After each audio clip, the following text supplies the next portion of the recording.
Dowling Stadium, Friday, October the 28th, 2011. It's Friday Night Football on LSC, your local sports channel. Good evening, everybody, and welcome to Dowling Stadium once again for high school football. I'm Paul Rowe, along with Frank Edgar. Tonight we've got Bob Hintz on the sideline and Brent Musgrove up here in the booth with us. Got a big game tonight. The Hampton Crabbers here against the Kecoughtan High School Warriors. And an important game for Kecoughtan tonight, Frank. It's a make or break for them. It is. Kecoughtan now sits in the 9th position in the playoff race here in the Eastern District, putting them just outside the playoffs. They need to win tonight, and they're going to need to win next week to try to secure that 8th spot and get into Division 6. Hampton, though, the other side of the coin, they're Division 5 this year, a little weaker than Division 6, which has not been the norm. They now sit in the number 2 spot and should make the playoffs no matter what happens this week and next. And what happens tonight is going to be fun because, as you know, it's a little chilly tonight, but not just that. We've got some nice rain out there and a little bit of a slick field maybe, but we're still looking for a good game. We've got 2 of the top defenses in the district tonight playing on this field, and the mud is going to make it very interesting. The running game is going to kind of bog down a little bit, and the passing game, well, there's 2 thoughts on that. Some people believe that it's too muddy to run sometimes when it's slick and wet, and it's a lot easier to pass. But we'll have to find out tonight. Speaking of tonight, tonight's officials, the referee, Mr. Alan Denton, the umpire, Mr. Bill Allen, the line judge, Sergio Jimenez, Sean Judge, Patrick Mills, the field judge, Calvin Hill, the side judge, and Kenny Hayes, the back judge. These are going to be the young men in stripes tonight that hopefully will do another great job tonight. And with this cold weather, I'm hoping it's a quick game tonight. We'll have to see. So about the 40 fans that are here so far. It's obviously a late arriving crowd here in Hampton. Must be something going on in the area that's keeping people late tonight, but hopefully they'll come in. It should be a great ball game. We should see 2 really good defenses tonight. What Coach Woodleaf has done over at Kecoughtan is developed a defense that has become formidable in the district. He is adding to Kecoughtan what he added back as an assistant coach in the 90s when he took them all the way to the Division 6 semifinal, or final game, actually lost that in 97. He's got 4 of the best front line. I got to credit Dave Johnson at Daily Press this week doing a great job of reporting on this game. They had a great article here on Kecoughtan's defense, the 4 men up front. And then he also did a nice article on the quarterback of Hampton, Jeremy Eubank. And we're going to learn a lot about Jeremy Eubank tonight. We've learned a little bit over the past few weeks as he's gotten that hand healthy from his preseason accident. We'll see what he can do tonight against a very strong front 4 of the Warriors. It should be a good ball game. It should. And speaking of Kecoughtan Warriors, let's go down to Brent Musgrove, where he has the coach from Kecoughtan, and we'll talk to him. Thanks, guys. I'm here with head coach Scott Woodley from Kecoughtan Warriors. Coach, you come into this 9th game of the season, and you're 5-3 and 4-3 in the district. Big game tonight. Of course, this is the oldest rivalry in the district, city rivalry as it was. And you took over the program last year, and they've made great progress. I'm especially interested in your defense. They have just played tough in that Bethel game. I think they made the big difference in the second half. So what I'd like to do is talk a little bit about a couple of your players on defense, but they go both ways. So if you will, tell us a little bit about Keith Hill, if you will. Keith Hill starts middle linebacker for us, and he also plays fullback on the offensive side. He does a lot for us defensively. You know, he helps TJ call the defenses. Offensively, you know, he does a lot of blocking for us. We put him out in the flats to catch the football. You know, and he's majority on all the special teams. So he does. He's an all-around player. He does everything for us. And he's also a great kid, and great kids with great minds, make great football players. Well, Coach, you sound like you got the whole package there, like a team captain almost. Now let's talk a little bit about Corbin Baxter, if you will. Corbin, he starts at wide receiver for us. He starts at cornerback. As of this year, we hadn't thrown the ball a whole lot, but Corbin's been out there, and he's made a lot of great blocks for us out there on the edges. And defensively, they don't throw the ball to his side a whole lot. So I think that speaks, bounders for him. And I think he's one of the most physical defensive backs, in this district. and he's a junior, so he'll be back next year. So we're looking for some great things from him, not only for the rest of the season, but for next year. Well, Coach, it sounds like you got two guys there, both capable of making the calls on the field. This is a Hampton rivalry. It started, like I said, my wife went to Kecoughtan, I went to Hampton, so that's how that goes for 40-some years. I won't give the secret away. Was there any special preparation tonight to get these kids motivated for this game? Any things you put into play that we might not have seen before that you can talk about? Well, we're going to try to do some different stuff tonight. We're going to put a lot of different formations out there. We're going to add some other guys in. Might do a little bit of wildcat offense tonight. And for the rivalry, playing Hampton is Hampton. They have the tradition, of being a great football team. They're going to play hard. They're going to do, what the coaches tell them. They have a great staff over there that's always preparing their kids. And, I played for Coach Smith in '79, and now I'm coaching against him, so that's a little different, playing for somebody and coaching against him. But, I have great respect for him and Danny and Alvis and them guys over there. They work really hard, and, they have a lot of years. So, we're going to have a tough game tonight against Hampton. Coach, I want to thank you so much for taking time in this rain. You're out there trying to work with your kids. Look forward to a great game tonight. The way y'all played Bethel, I know it's going to be good. Thank you. I hope so. All right, guys, back up to you. All right, thanks, Brent. There you have him with the coach from Kecoughtan High School, Coach Woodleaf. We're trying to decide whether to call him Woodleaf or Woodliff, as I call him. But anyway. I call him Jerry Woodleaf's brother. Jerry. I went to school with Jerry, and you talk about inter-high school rivalry. Jerry's a graduate of Hampton High. Scott's a graduate of Kecoughtan High. So I'm sure they have many a conversation there in their home. How does that go in a house when you've got a sibling that went to a rival school? That's Knowing the Woodleaf brothers, they don't sit in the same room when they get to that level of discussion. Well, speaking of discussion, let's talk a little bit about Hampton now. They're 6-2, 5-2 in the district coming into this game tonight. How are they looking out there, Frank? Hampton looks much better now. What's curious, both these teams lost in the same 2 early weeks, week 3 and week 4. Both of them had suffered losses. They've played mutual foes, Bethel and Warwick, and they've split. One is beat one, one's lost to the same one, and they've both lost to Woodside. Hampton, since that last loss, the loss to Bethel, has played extremely well. They came in here the other night and played Warwick in a game that was picked to be a very close game, and they demolished the Warwick Raiders, who we read this morning are back in the winning column just last night. But they beat a very good team in Warwick, and I think what we are seeing is the working in of Jeremy Eubank, the quarterback. When Coach Smith started off this year, he didn't have Eubank. Eubank suffered that hand injury. He suffered that hand injury in July, and it took him a while to get back and get going, and Coach Smith was having to use different players at the quarterback spot. Now he's got Jamal Brown back out on the receiver end where he belongs, Newsom back out on the end, and Eubank throwing the ball. The line is starting to block for him. I think we're going to see a lot of Jeremy Eubank tonight. All right, well, again, speaking of Hampton High, let's go down to Bob Hintz, where he's going to be talking to the coach from Hampton High School. Bob? Thanks, guys. I got Coach Mike Smith of the Hampton Crabbers here with me. And Coach, first of all, you guys against Warwick look like a different team. You just spanked them real good. Well, we were a different team. We were slightly healthy at that point. We'd been banged up pretty bad for a couple of games. Pretty healthy right now. Well, you also got kids playing at the position they're comfortable with the two, Brown and Newsom back at the receivers, and the Eubank doing a good job at the quarterback for you. He's doing an excellent job.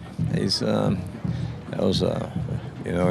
blessed to be able to play. He had an accident this summer and cut 4 tendons in his hand, his fingers, and tore all the hide off. Had to have skin grafts, and he's a fortunate young man to be able to play.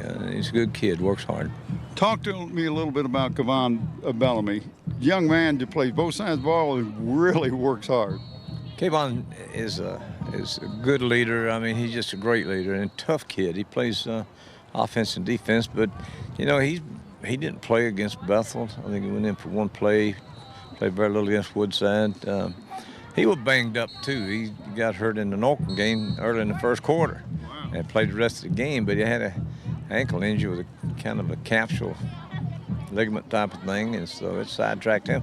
He's back probably 85-90% now. Well, him at 85-90% is better than a lot of kids at 100%. Kecoughtan's got a pretty good rivalry with you, but you've got a little thing going with Woodley. You got a chance to coach him back in the day. Scott played JV for us, and then he bolted on us, went to Kecoughtan. We had to spank him a few times, but he's done a good job. He's done a good job at Kecoughtan. What do you expect from them tonight, Mike? Well, I don't know. I read the paper that day. I don't guess we're going to score, so we better play good defense too. Well, I appreciate you taking time. You have a good night, and good luck to you tonight, Coach. Thanks, Bob. I appreciate it. All right, let's go back up to the booth. All right, thank you very much, Bob. And there we had a great answer from Coach Smith on what do you expect from Kecoughtan tonight? Well, yeah, according to the paper, we ain't going to score. I'm going to say Dave Johnson is very pleased that his article is getting so much readership this week. I'll agree to that. But we watched those front four from Kecoughtan play a couple weeks ago. Oh, wow. And in fact, I believe I voted for the four of them to be the player of the game, but we didn't have that many T-shirts, and certainly none in those sizes. They have played extremely well this year, and they're a good cohesive unit. In fact, in that game, they actually dropped to a three-man front there for a while against Bethel, trying to stop that quarterback, Frank Brown, and they did a good job. So I think Mike is right. He's going to have to play good defense against his team, but he's also going to have to try to get those runners up inside. You know, he's led this year by a sophomore, Marshawn Williams. Tell me something about him at school. I keep hearing about this kid. I heard about him before he even got into a game, about how wonderful he was and how much of an impact he was going to have on Hampton's game this year. And I was a little leery about this because you got Cogdell and you got Bellamy out there. Where are they going to have room for this young kid? Boom. Well, if you want to talk, you can talk about Williams in a couple of different ways. You can look at his statistics. He's rushing for just under 70 yards a game. He's third in the district in touchdowns with 11. Got 534 yards on the year. But what he's done, if he's playing in front of Kayvon Bellamy and Dallas Cogdell, who, if you see them out of pads, they're men among boys. They're huge young men. They're strong. And this year, with the addition of Williams in the backfield, it allows Bellamy in Hampton to succeed while Bellamy is recovering from the problem, the injury that Coach Smith mentioned. But it also allows Dallas Cogdell to get a little rest sometime, and now he's playing on defense, and the Hampton defense is getting stronger every week.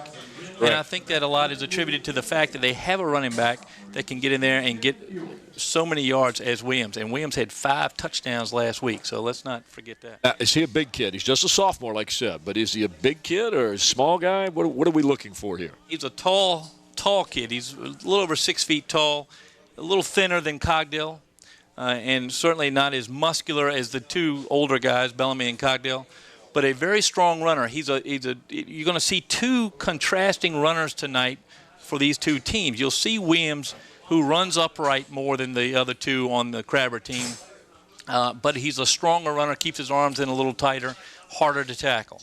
You're going to see the running back for Kecoughtan tonight, Trenton Cannon, who is the leading rusher in the district. You're going to see him running, and I was telling you earlier, he looks like a hat rack with shoulder pads on, the way he runs and the way he moves those shoulders. But he has been extremely effective, especially if you take into account he does not start.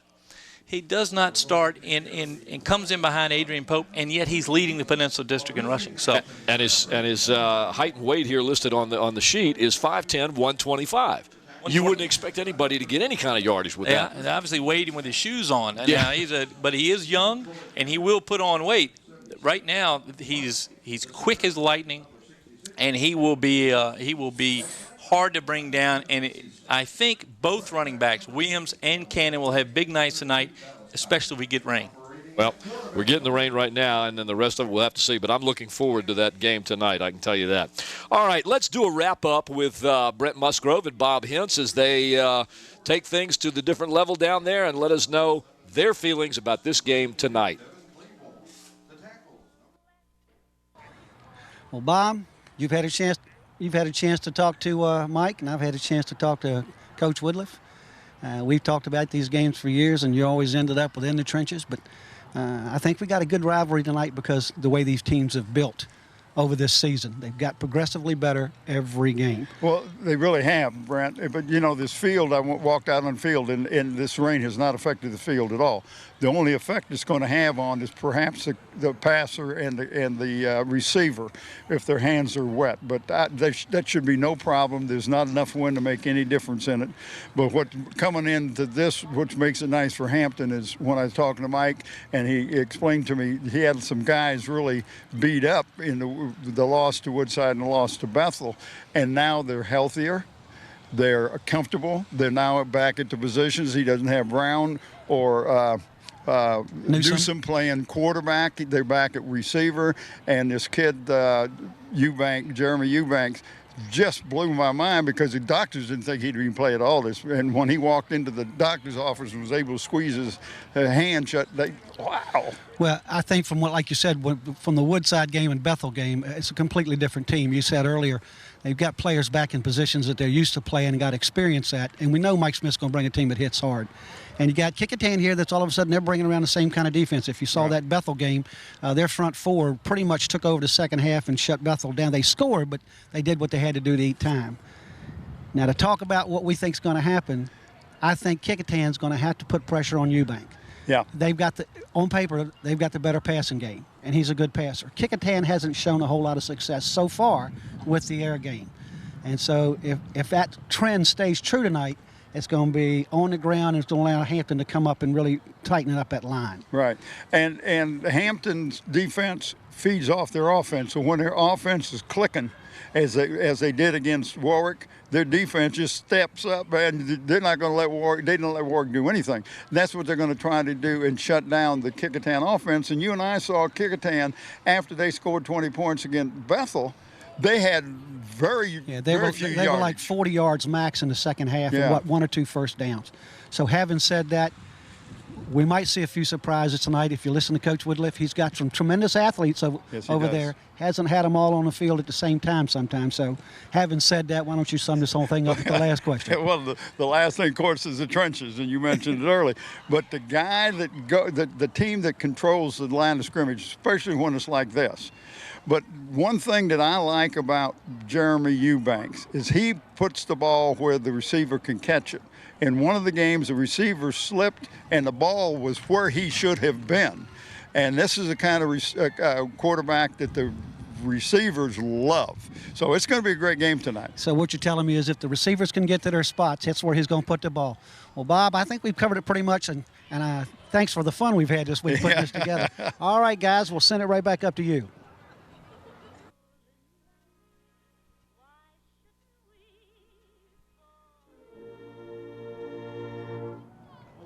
Thank you, ladies and gentlemen. All right, ladies and gentlemen, we're back to you. And before this game starts tonight, we'd like to thank all of our sponsors who help to make this program available to you as we come to you on Cox Cable Channel 48 and Verizon Channel 22. This is LSC, your local sports channel.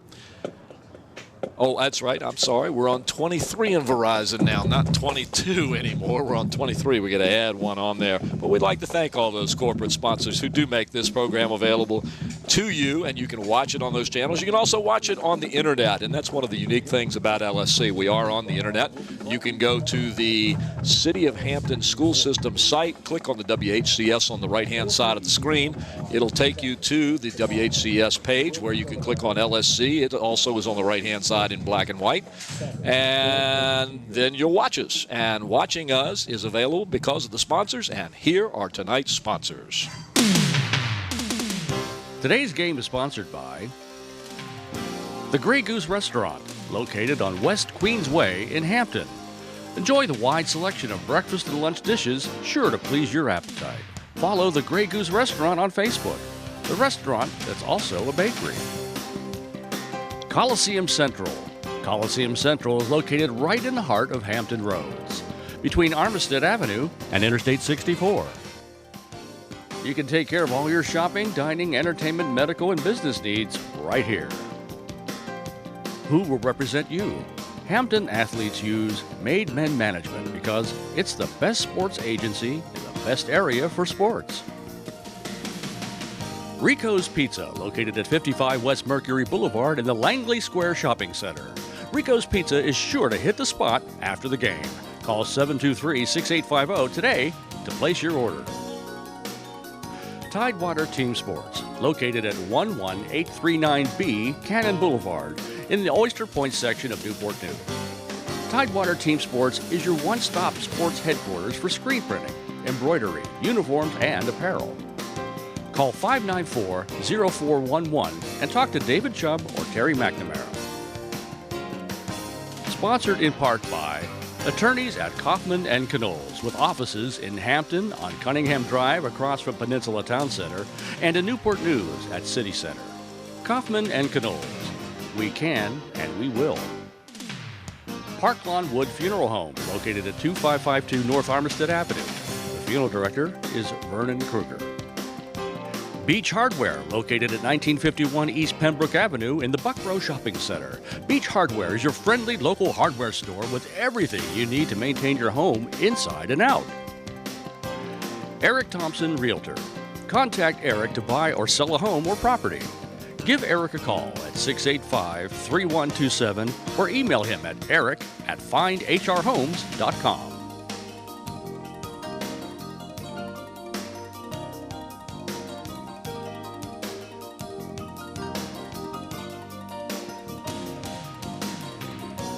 All right, here we are back again. And once again, we'd like to thank all those sponsors. We appreciate their donations very, very much. Well, Frank, it's still cold and it's still raining, but we're still out here at Darling Stadium. It is October the 28th, 2011. It's Friday night football.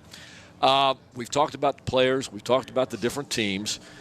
Let's kind of sum it all up here. I mean, we've got two very good defenses. I took a few notes here. It appears that Hampton's only allowing about 10 points a game, Kecoughtan 15.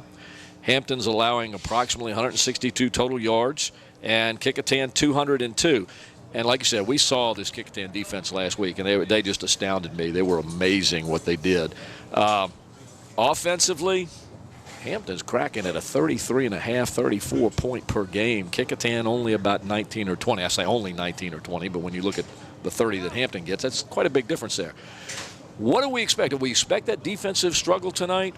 Do we see Hampton explode on offense? Do we see Kecoughtan try to control the game and keep it within reach? What are your thoughts on this? Well, what I think is the game's going to come down to the 4 or 5 men up front.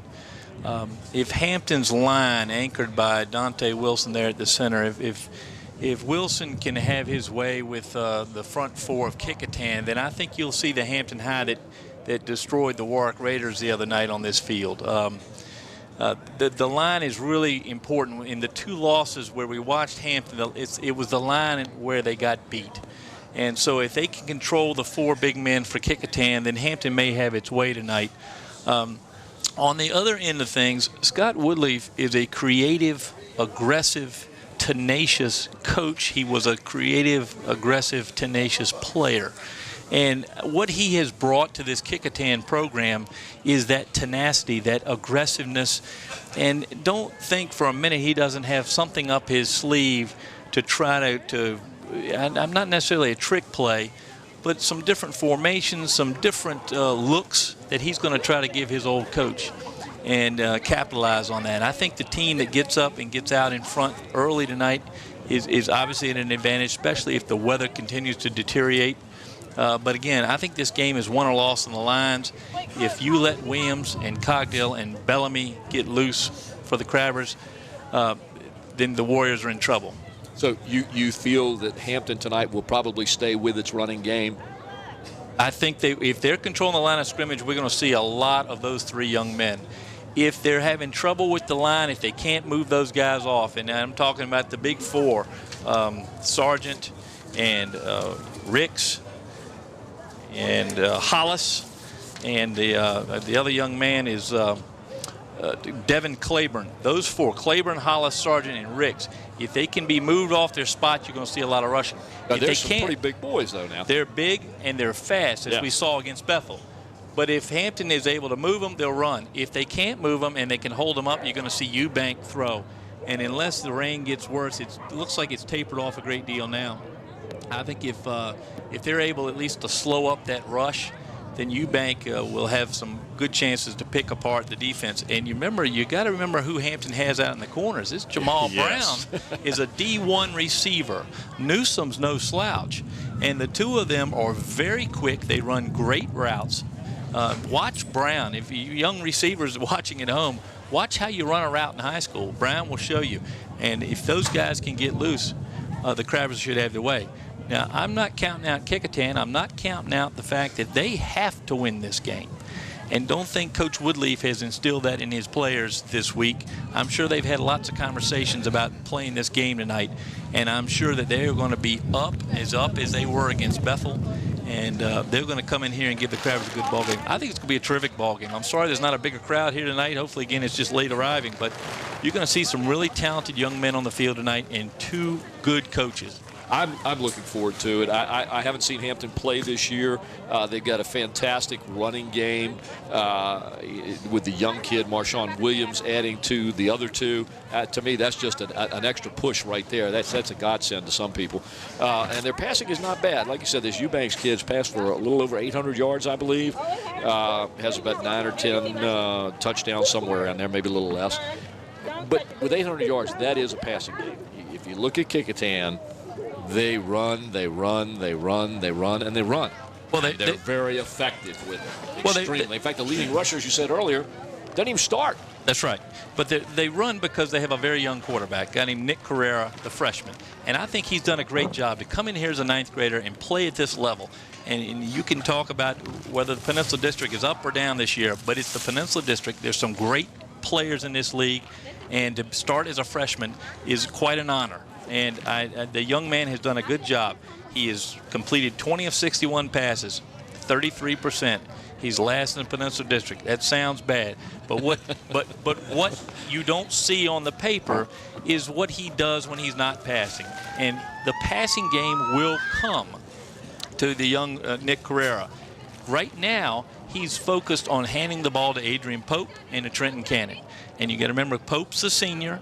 Pope carries the ball. Pope catches the ball. Pope picks off passes. We saw him do it all last game. Yeah, on warm nights, he serves drinks and parks cars. Yes. I mean, the kid can do just about anything. And so when you're a young quarterback and you got an Adrian Pope behind you, you give him the ball and let him go. And I think we'll see a lot of that tonight. Pope is he's the guy I'm sure Coach Smith has been looking at all week. Cannon as well. Cannon's still a mystery, and yet he's got 856 yards this season and first in the district. You know, your story about Carrera, and obviously I'm not trying to compare talent to talent here. It's just the whole idea of that story. But Carrera, if you remember, Taj Boyd with Phoebus didn't have to pass, just hand it off, and then his guys would run. When they didn't have the run anymore, he went to the air. We found out, my God, Taj Boyd can pass.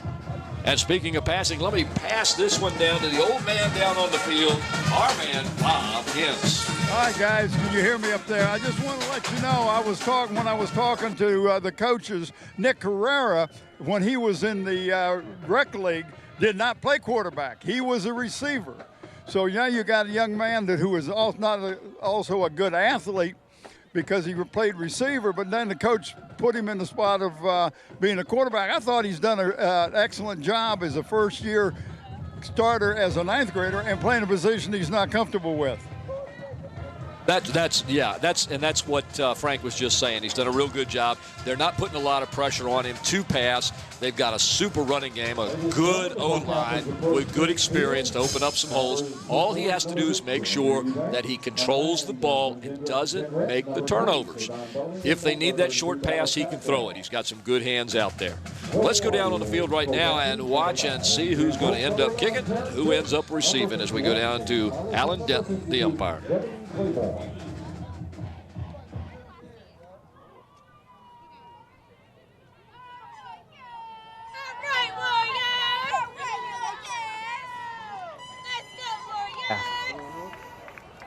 Hampton has won the toss. Defer their option to the second half.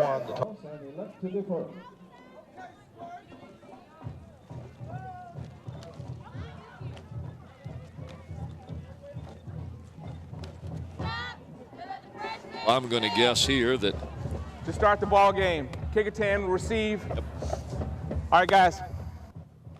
You know, Paul, when I was on the way to the ball game tonight, I was listening to the coach, actually the broadcaster for the James Madison Dukes, and he was talking about the plan about the coin tossing and how the coach up there is Mickey Matthews tends to pick the wind and not the ball. He will pick which way he wants to go in the second and fourth quarters, and that's what he sees as the importance of the coin flip. So the Crabbers doing the same thing tonight, obviously, deferring to the second half and picking the way they want to go. And if I read this, they're going to be going with the wind in the second and fourth quarter. that is correct.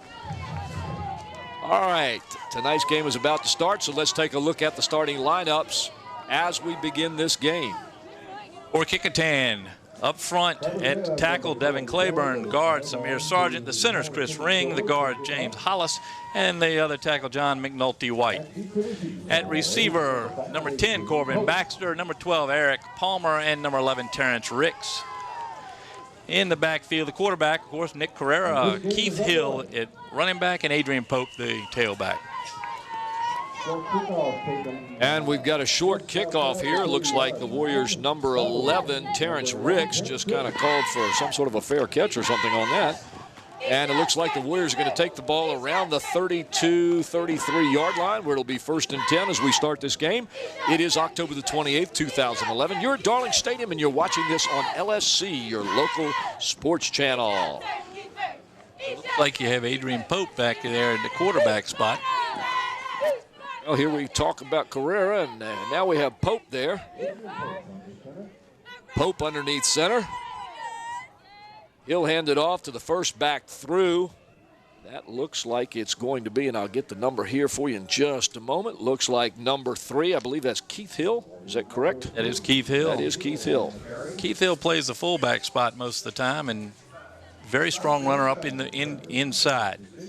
Cannon, of course, the lighter weight guy, and he's going to run it outside more. Hill gets a few yards on that. It'll be 2nd down and 7 as the Warriors come to the line in the same setup. It looks like Pope is underneath. Hill in the backfield, along with, it looks like Trent Cannon possibly. Oh, Pope takes that one, and here we see an immediate effect of the weather. He tries to go around the left-hand side, loses his footing, and comes out, and he'll get back maybe to the line of scrimmage, maybe lose about a yard. Go get a couple longer cleats there if the field's that wet. The field actually looks very good for all the play that Darling gets during the year and the wet weather we've had. But now here comes Carrera in as the quarterback. Looks like Woodley's switching things up here, and that is Carrera back in at quarterback, or in at quarterback for the first time.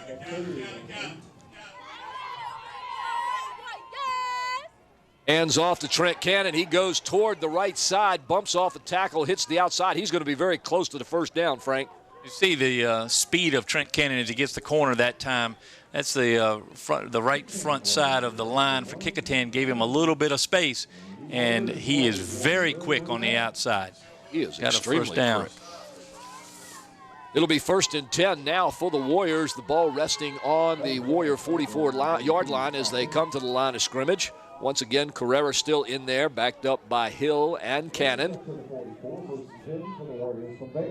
Carrera with the snap. He gives it to the second man. That is Trent Cannon again. This time he's off the left side, gets about 2 yards, and it'll be 2nd down. Now that's Cannon going up the middle where he's not as effective. He's good. That's Troy Garrett on the tackle, it looked like, for the Crabbers. But that's his a little bit of a weakness, being 125 pounds. It's tough to go up there and with those big guys in the middle. It is. I would expect him to take the end route more often than not. Interesting, they had Adrian Pope out 2 plays ago, and he's back in these set up as a receiver with Hill still in the backfield and with Cannon. Carrera will be under center. We got 2 wide outs to the right, 1 down here close to the bottom of the screen. Carrera takes it. It's a fake. He's going to go back to pass. It's a short pass out of the flats, and it's intercepted by the Crabbers, and that's number 5, and he's going to take it all the way for the score. Deion Newsom read that one very well. Broke over there, saw the receiver turn around, and just cut right in front of him and took off. Only the 6th interception, though, for Carrera on the year. So Kecoughtan with the turnover in their first series. And Hampton will Personal turn it foul into a score. during the return on the offense. Touchdown. Penalty being enforced on the kickoff. That return was about 50 yards, I believe. We'll get the figure for you here in just a minute. Salt in the wound there. 51, I believe. Yeah, salt in the wound on the personal foul. Curtis staved it for the extra point. Look at that. He wasn't even touched as he just took it right down the sideline. Well, Newsom, it looked like he was the receiver on that play. Looks like he certainly read the quarterback's eyes, knew where the pass was coming, and made the nice cut in front of the receiver, and off he went. All right, and the kick after by Curtis Stabe was good.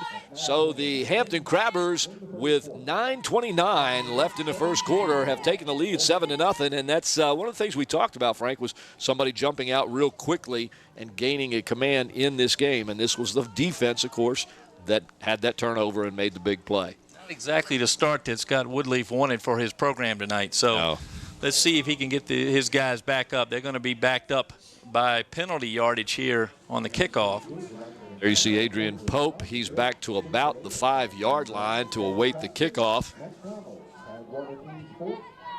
44, Curtis Stabe will be kicking off for the Crabbers. He'll kick it from the 40-yard line, and then they'll tack on the penalty to that. So he'll kick from the 45-yard line. 45-yard line of Kecoughtan. Yes. So if I'm the kicker here, I'm trying to get it right down as close to the goal line as I can. Rugby, you try to kick it through and get 3 points. Yeah, exactly. Much ESPN for me the past week. Or Australian football. That's right. Well, this is where Pope's we'll see if Pope, the senior back on the goal line there, can encourage this to go into the end zone. They kick it to the corner, and that's where Trent Cannon is. And he actually, I thought he was in the end zone when he caught it. He tries to bring it out. He slips and falls at about the 7-yard line. Dan's going to check their shoes. That's twice now they've slid in 3 plays. Yeah. That kick was to the corner. They were trying to stay away from Pope. Trent went back. It looked like he went into the end zone when he caught it, but they're saying no. And he comes out to the 7, and they'll have it 1st and 10 from the 7-yard line. Pope again under center for the Warriors. Pope the quarterback with Hill. Actually, it looks like they're going from the Wildcat. Pope and Hill. Cannon comes out to the slot, 2 wide receivers, 1 to each side. And it goes right to Pope, and he takes it off the right-hand side where he might get a yard or 2. You see who upended him there. Obviously the line holding long enough. That's John McNulty White on the right side for Kecoughtan. 2nd down and about, we'll call it a long 7 for the Warriors. Ball on about their 9-yard line. It's Chris Ring with the pull there going around from his center spot. Not able to make much of a hole. Looks like the Wildcat this time again. It looks like Trent Cannon in the back. He gets the, no, that's Pope again. I'm sorry. He gets it straight hike. And he's going to get maybe a half a yard, Frank, as he gets down near the 10-yard line. He's going to be shy of the 1st down by quite a few. Not able to make anything for Pope on the left side. That's Dallas Cogdale's side, the linebacker, number 32. Kecoughtan with a 3rd and long with 7 yards to go.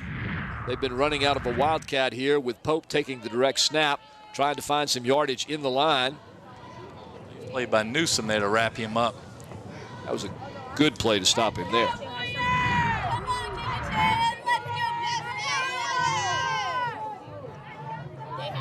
Lining up to the near side of the field.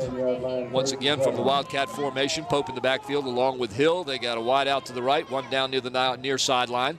It goes to Pope, and he's coming straight up the middle. He's going to break loose and get near the 20-yard line. We'll have to see where they mark it. Close to the 19. He's got enough for the 1st down. I can tell you that. It'll be 1st and 10 for the Warriors. Fought off a good tackle. That's Chris Flood, 55 for the Crabbers, that missed the tackle there. And I don't say that very often when I watch him. He's quite a good tackler. But of course, Pope is going to be the leader. Here we're going to see it on replay, see him go and shake off Flood. Here he comes to his left, and just Flood couldn't get an arm on him. Finally, somebody got an arm on that leg and knocked him down. He would have had another 10 yards. All right, this time they've got Pope in the backfield. Hill in motion to the top of the screen. Pope takes it to the right side to follow Hill. He gets through 2 tacklers and gets about a yard. Great tackle out there by the Crabbers. They had everybody in the band on the right side that time for Kecoughtan. Like that was Daquan Moore from his safety spot with the tackle. What a play. There goes Pope right behind the tuba section. Over to the right, and there he's met by the safety, Moore. Nice tackle. Well, they evidently like this Wildcat. Pope in the backfield by himself. Hill in motion to the top of the screen. Pope will take it straight, and here he comes. He has to veer off to the left-hand side. He slips 1 tackle, gets across the 25, pushes down to about the 27-yard line. He's going to be short of the first down, and it'll bring up 3rd down and about 4 yards for the Kecoughtan Warriors. That was Chris Ring again pulling from his center spot, coming left, trying to make a little room for his quarterback. Here he comes.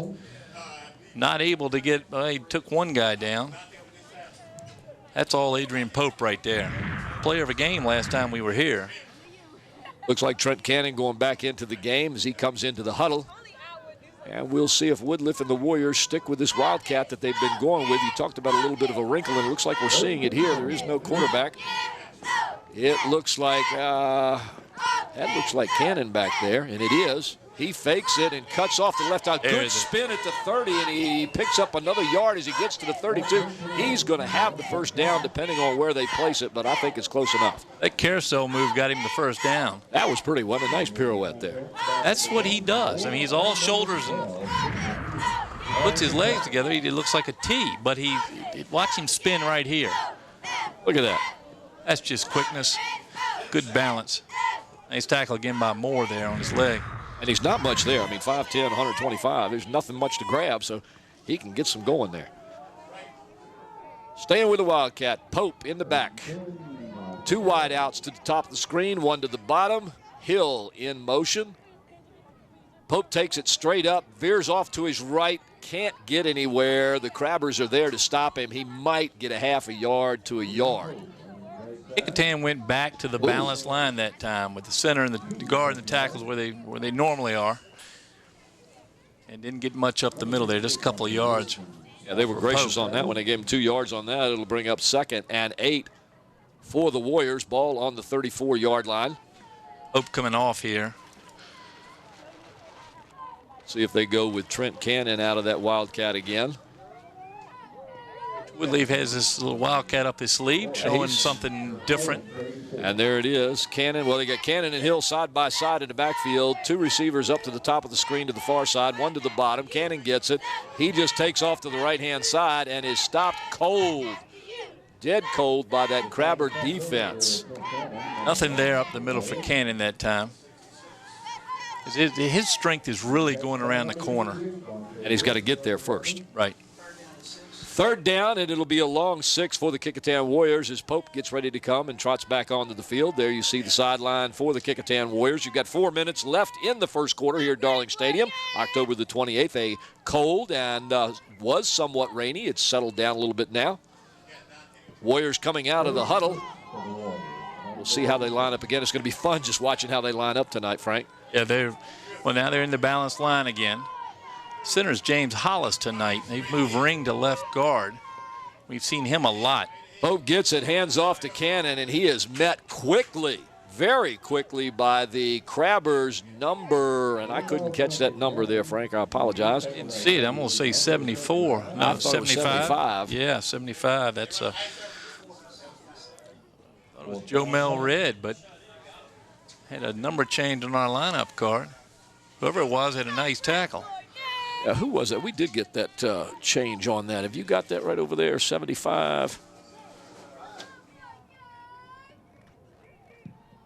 Nice snag. Nice punt. by Pope. Uh-oh, we've got a loose ball, and the Warriors are going to pick it up on the Crabber 20. Quick snap punt by Adrian Pope. The ball was fumbled by the Crabbers.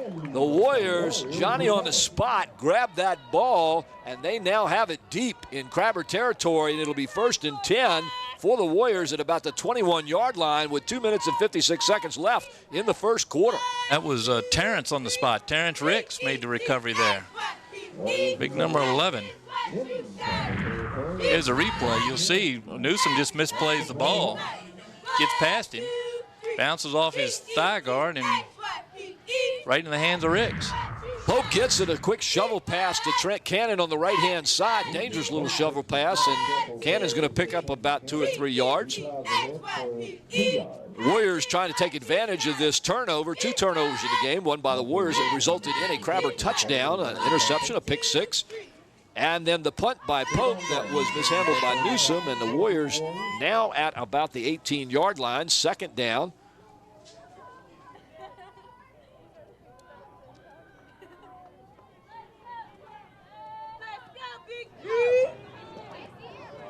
Pope with it. Keeps it himself on the option. Takes it down close to the 15-yard line. And that's where they're effective, Paul. They can, when Pope is holding the ball, if he gets, it looks like Cannon's got a better chance of getting around, he'll do it.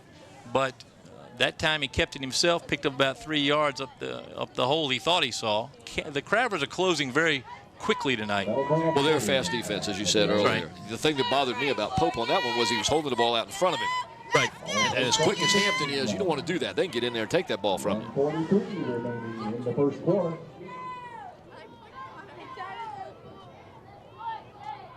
Three receivers to the left-hand side as we've got time called here. It looks like by the Kecoughtan Warriors with a minute 34. Kecoughtan. Well, it's been a nice half for the Kecoughtan offense. They don't have any points, but they've kept the ball the entire time. So Hampton has had it, what, once on the turnover? About 5 seconds. And then 8 seconds. On offense, they've had it for how long? They haven't had it on offense. Exactly. So they've had it for 8 seconds, and they're leading 7-0 here. This is the kind of break that Coach Woodleaf would want after that mistake on the other end. Well, that was unfortunate for them, but, you know, turnovers are turnovers. Hampton gets one, then Kecoughtan gets one. It's turned out to be a defensive game, as we thought it might, and we'll see what happens as we continue to go on in this game here. Minute 34 in the first quarter. We're at Darling Stadium, October the 28th. You're watching LSC. Paul Rowe along with Frank Edgar and Bob Hintz on the sideline and Brent Musgrove up here. Look at this punt. It was a high snap. He got off. I mean, I'm surprised he even got it off. Poor Newsom it hit his arms and bounced right out, and Terrence Ricks is right there to pick it up. Ricks, of course, played in that defensive end. That's where we talked about him before the game. Yep. He's contributing on special teams as well. Hill looks like takes the center here, or is it Pope? It's Pope. He's throwing to the end zone and almost intercepted by, looked like Newsom. Is that number 5? That was Newsom. That was Newsom, and who's all over the ball tonight. He's touched it 3 times, nearly picked off a pass, picked off one for a touchdown, and fumbled one. And ladies and gentlemen, I want to apologize now. Number 5, Pope, kind of looks like number 3 in the backfield from our angle up here. There's a replay on that near interception by Deion Newsom. Pope rolls nicely to his left. On the offense.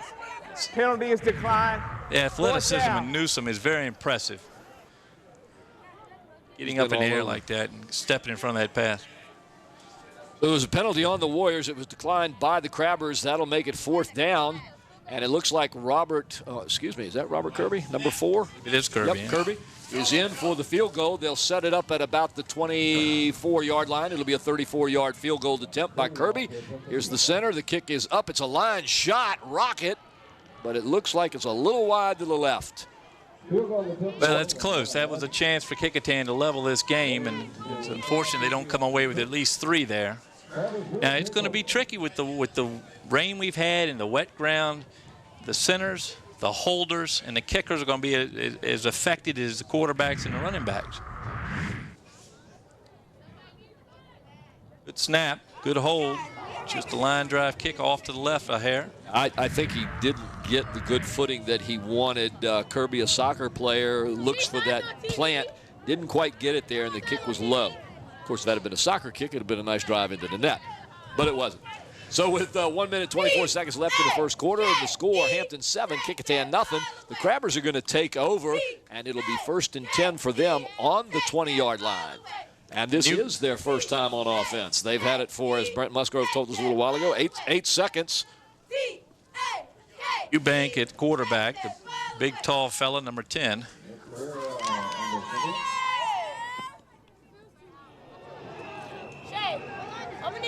Looked like number 42, and that's Marshawn Williams with the ball off the left-hand side. He'll pick up a couple of yards. Starting lineup for the Crabbers up front: Keenan McAllister, Arrington Bazemore, Dante Wilson at center, Troy Garrett and Christopher Flood. The receivers: Daquan Moore, Jamal Brown, and Dion Newsom.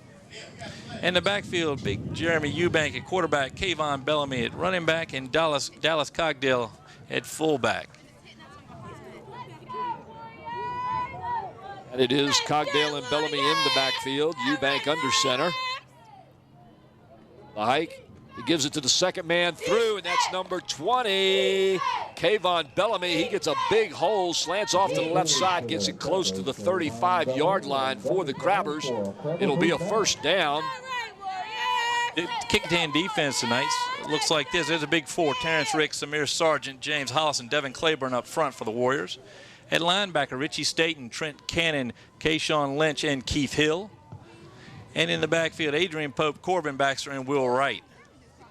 That last play, Paul, was all Dante Wilson at center. Watch the center and watch him move the man in front of him. He moved him that time, held him up, and Bellamy had nothing but green grass in front of him. Did that. This time he gives it to the first man through. Catch a number on that. It's like Dallas think it was Cogdell that time. He'll pick up 3 yards maybe. No, it was Williams. Marshawn Williams, 42.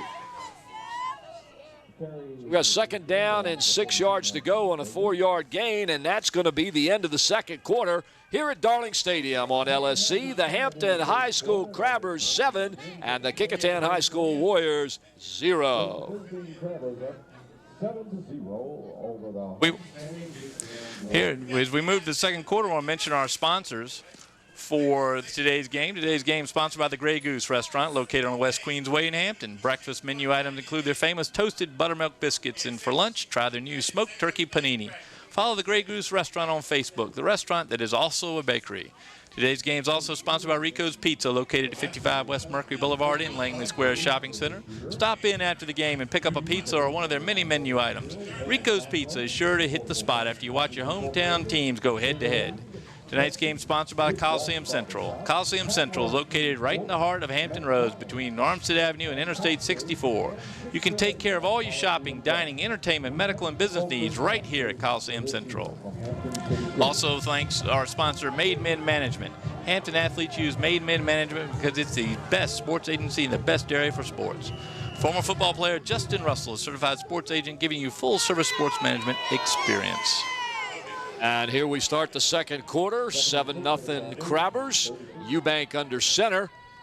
He gives it to number 32, Cogdell, who gets hit at the line, tries to go through the right side, out toward the sideline, actually gets pushed back a yard. He'll end up gaining 1.5 yards. That was a good matchup of the lines. Watch here. The hole almost opens. Flood pins his man, and then comes Cogdale, and he kind of stops against his own teammates and decides to go right, and that front line of Kecoughtan is so quick they bring him down. A good pursuit there by the Warriors, number 22. Eubanks under center. High formation behind him.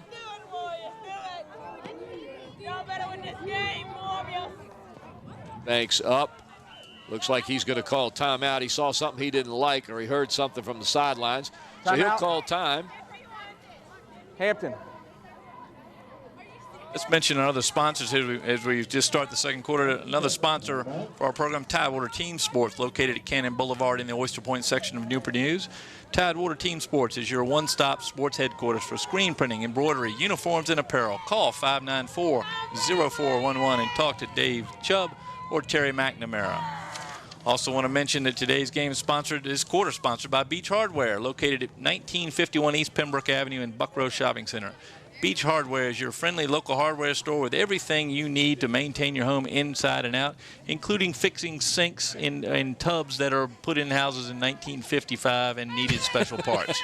Thanks to Beach Hardware, I can take a shower. And he's not talking about me. Ladies and gentlemen, in the first quarter, Hampton High School scoring drive, 1 minute 32 seconds on a 51-yard interception. Kecoughtan had a 10-minute and 28-yard drive that ended with a missed field goal. We're going out of the old Oklahoma shotgun set here. Eubanks takes it. He's going to pass. He's looking downfield. He's got somebody open on the right side. That's number 2 for the Crabbers, the end, Jamal Brown, who we talked about earlier. Eubanks with a nice throw on that one, Frank. Well, the nice thing about it, nobody even got near him. The line is holding Kecoughtan's big 4 well, giving Eubank plenty of times, you see. And then, of course, we talked about Jamal Brown running such sharp routes. He was right where he was supposed to be, so was the ball, and they pick up about 12. That'll give them a first down at the Warriors' 47-yard line. It'll be 1st and 10 for the Hampton Crabbers with 10:55 in the second quarter. Eubanks up under center. Looks like Marshawn Williams is the first back. Eubanks gets it. He pitches out to number 32, Cogdale. He takes it off the right side. He breaks the tackle. He gets into the open field. He's running down. He's at the 10. He's at the 5. And he's stopped there by the Warriors, number 22, Win Wright. And he's the man, Frank, that saved him from scoring a touchdown. How many times have we seen Dallas Cogdale do just that? Break the line, and look at him here. Cuts through the hole, and then he's got the speed to go along with those muscles to break it long. And not saved by a good play there by Kecoughtan, or that would have been 6 for Cogdale. So the Crabbers, with a big break on that run, now have a 1st and goal from the 6-yard line. Eubanks under center, takes it himself, goes straight forward. He's got an opening there, gets a good block. He'll go down at about the 2.5, 3-yard line. Let's see where they spot it. But right behind Dante Wilson. And if you're a quarterback, being behind Dante Wilson's a nice level of protection there. You feel pretty safe behind Dante. Dante, the younger brother of Tyrell Wilson, who plays his college ball at Virginia Tech. And at his age, and I think he's just a junior, Dante has got the muscles his brother has now as a sophomore at Virginia Tech. He's a strong kid. Watch him there at center. All right, here we go. First back is Williams. Cogdale behind him. Williams gets it. He stopped right at the line and actually pushed back. They'll probably mark this right back at the line of scrimmage if they don't give him a loss. Nice play. It looked like cannon on his back right at the line. Not much room for Williams up the middle. What you got to like, though, look at the legs continue to go, even though one of them's carrying cannon. He's fighting, isn't he? No gain on the play. There they come again, and the line of Hampton is starting to show its strength here against a very strong defensive line of Kecoughtan. Eubanks takes a snap, gives it right to Cogdale, and he goes off that same right side that he found the hold on earlier. This time he finds a lot of green jerseys. He'll get back to the line of scrimmage. That's the way to stand them up straight like that. Left side of the Kecoughtan line. Clock down to 8:32 here in the second quarter. Hampton with a 7-0 lead. Got the big break on the run by Cogdale. See if Mike Smith decides to take the 3 points or when try to push it in the end zone. Hey, it's a tough decision when you've got the kind of runners you've got. You'd want to try and punch it in the end zone, but Kecoughtan has really tightened up on this end of the field and not allowed the Crabbers any yardage at all, hardly. So looks like they're going to go for it. Eubanks is there. I tell you, I might even try the quarterback sneak with Eubanks. We'll see what he does. He gets the snap, and he goes with the option, gives it out to number 5. Newsom. Looks like Newsom in the backfield, and he may have gotten in. Well, there it is. It is. Touchdown. That's all Deion Newsom action there, because they had him at the line of scrimmage, and he just kept the legs churning. Nice play by Deion Newsom. Second touchdown of the game for Newsom. There he is in the backfield. 2 missed tackles, 3 missed tackles. Then he carries the pile into the end zone. So the Crabbers use the running game, and they take the opportunity on 4th down.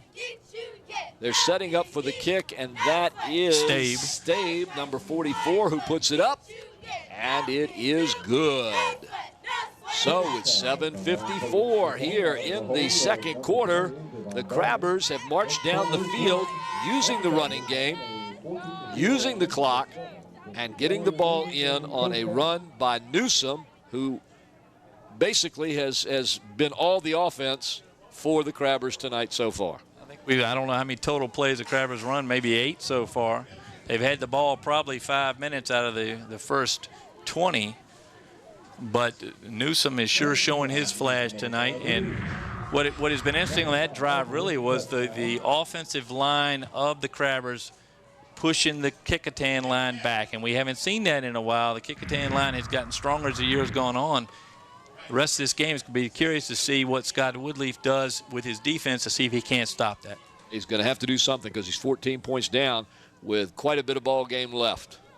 Now, offensively, he's got to open up this game some. Yes, he does, and that's where he might go where he probably doesn't need to go, and that's to the air.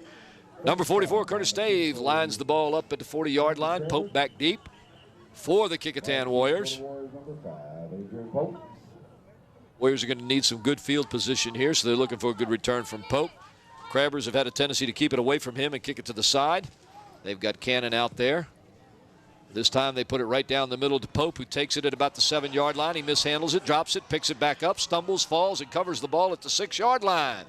So the Crabbers get a big break here as Pope can't handle the kick, and the Warriors will have 1st and 10 from their own 6-yard line deep in their own territory. Second bobbled kick we've seen tonight, and 2 sure-handed kick returners. Adrian Pope for Kecoughtan and Deion Newsom for Hampton. So obviously it's a little slick out there. It's cool tonight. The ball's going to be a little slick to handle. We're going to see it again here on the replay. Tries to catch it up a little high, bounces off his chest. Smart enough to jump on it, though, as Crabbers were right on it. Kecoughtan comes to the line. They're going from a shotgun formation. It goes to Pope. He spins, turns around, gives it to Trenton Cannon. Cannon gets right back to about maybe the yard. If they're nice, he'll get back to the line of scrimmage. If not, he'll lose about a half a yard. Well, if you see the dreadlocks in the backfield and the white shirt out there, that's Christopher Flood. And when he gets that much penetration, you're going to be hard-pressed to run on the Crabbers. He got it that time. Right, he almost took the handoff. Yeah. Flood was a backup player last year, became a kind of a role player, and by the end of the year was starting and playing very well. He's an extremely aggressive defender, great tackler. Pope from the shotgun, Trenton Cannon behind him. All of them are almost in the end zone, and we have a whistle. I see a flag on the far side. Prior to the snap, false start on the offense. Half the distance to the goal line, remain 2nd down. We'll call illegal committee meeting back there and around the quarterback. It's four guys. They're lining up in a shotgun formation, 3 across, and then Trenton Cannon's behind them. So they've got 4 guys in the backfield. It's almost like a prevent defense there at the end of the game. There they are, about 2 to 4 yards deep in the end zone. Pope in the middle. He's the one that'll take the snap. He looks downfield to throw, and he's in trouble. He takes it up the middle. He gets back to the 5-yard line. So it's going to be 3rd down and a long 10 for the Warriors as they come back to the line of scrimmage. Nice tackle there by the Crabbers. They're getting penetration at the line. That time Flood did rush from his linebacker position and plugged a hole that I think the Warriors thought was going to be there. He had backed off on the play before that. And that time decided to rush. What surprised me was that Pope looked like he was going to throw the ball from your own end zone. I'm not sure that's the thing you want to do at this stage of the game when you're 14 points down. 3 backs lined up along the end zone. Trent in the back. He'll get the ball. He comes up the middle, gets a little room, and all of a sudden we've got a whistle. The tailback on the right side Prior to the snap, moved. false start on the offense. 5 yards, Remains third down. That's going to hurt them, Frank, because Cannon found the little slip of a hole there and went through it sideways and was going to find some daylight. They say you're supposed to tackle down low, but with Cannon, trying to get him down low is like trying to get a piece of fishing line. You got to go up and try to catch him by the shoulder pads. Those are the only things you can see when he turns sideways. He's quick through the hole, though. Let's see if the Kecoughtan line can give their quarterback a bit of time here. Maybe he can throw a pass. Well, they need to break something on the outside if they can get it. Pope gets it, spins, gives it to Cannon again, and Cannon right back to the line of scrimmage again. This Crabber defense is not giving the Warrior offense anything here. Oh, and I'm surprised they didn't give him another flag there. The same halfback moved forward again. Didn't get called that time, but didn't help. All right, it's fourth down now for the Warriors at about 12. Pope is going to be back for the punt. Here it is. You see the running back get a little head start, but not enough to get any hole made in the line. Newsom back for the Crabbers. There's a rush on. He's not going to get a good kick at all. This one's going to hit somewhere around the 20-yard line. It's going to roll over, and one of the Warriors tries to push it down the field. They're going to mark it down at the 22, 23-yard line of the Kecoughtan Warriors. Crabbers gave a good rush that time, Frank, and Pope just couldn't get any type of kickoff at all. Well, the Crabbers aren't giving the Warriors any room to operate down there. They pinned them in, and they're just not giving them any room to operate. This line has gotten stronger as the years gone on, and you can see it in Flood, in Wilson, in Garrett. These guys are playing a very strong line, and we said at the beginning of the game that could make the difference, and I think it's doing it right here. And with a 14-point lead, you might see Hampton opening up a little bit. Eubanks is back in the shotgun formation. He hands it off to number 42. That's Marshawn Williams, who takes it off the left side inside the 20-yard line to about the 18. Nice tackle there by the Richie Staten, who's a terrific linebacker. Yes, you don't call his number a lot this year. We called it a lot last year, but he's a terrific linebacker, and he may have saved another 5 or 10 yards because Williams, in fact, when he grabbed Williams, you could see his left leg continuing to run. It's almost like it went without him. Staten's got him. You saw that leg kick out. He was ready to go. 4:27 left in the half. Eubanks once again in the shotgun. Big quarterback. Takes it, gives it once again to Marshawn Williams. This time the Warriors' number 11, Terrence Ricks, is right there to wrap him up. And he's going to get close to the line of scrimmage. In fact, they're going to give him about a half a yard. Historically, you haven't seen the Crabbers with 4 receivers out very often. And that time they had 4 receivers, 1 tailback. I think they're setting them up for a couple passes here as they continue to run while showing that spread offense. And now they're going to let Eubank do what he does best, which is toss the ball down the field. This time they go 2 receivers to the top of the screen. Williams in the backfield. Eubanks takes a snap. He keeps it himself, pitches it out. Oh, pitches it out to number 32, Cockdale, who has the same trouble several runners have had today, and that's the footing as he slips right at the 20-yard line. Gets it back to the 19. So it'll be 4th down, about 6 yards to go. Strong as an ox, but if you're running on ice, you can't make it. And that's what happened that time. You see the turf come up. So the Crabbers with the decision to make here. They got a 14-point lead with 3 minutes to go in the half. They're going to go for the first down, 4th and 6. Stacked backfield. 1 receiver to the top, 1 to the bottom. Eubanks takes the center. He drops back to pass. He's got nobody open. He tosses underneath to number 42, Williams. Gets the ball at about the 20-yard line. They're going to actually lose a yard on that play. Nice tackle out there to stop that screen. That was a little slow developing. The Kecoughtan Warriors read it well, and we're waiting for Williams to catch the ball. Crabbers turn the ball over. Kecoughtan's going to take it. They're going to try to get their offense going. They've got a little bit better breathing room this time as they'll get the ball on the 20-yard line rather than on the goal line.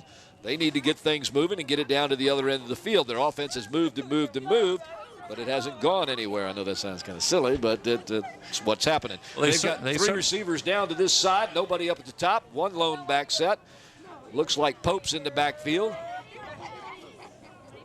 He'll take the snap. He's trying to hand it off to number 1, Trent Cannon. He keeps it himself, takes it upfield. All Adrian Pope. He'll get, 5 yards there? And a great run by Pope, but he can't do it himself. They're going to have to loosen up a little bit, see if they can find a hole in that Crabber defense, maybe throw a few passes. And this is what I don't like here on this. Watch how he just holds the ball out, holds the ball out, holds the ball out. I don't like that. Nice block by Cannon out front on Wilson, I think it was. It got the fury, the 125-pound tailback.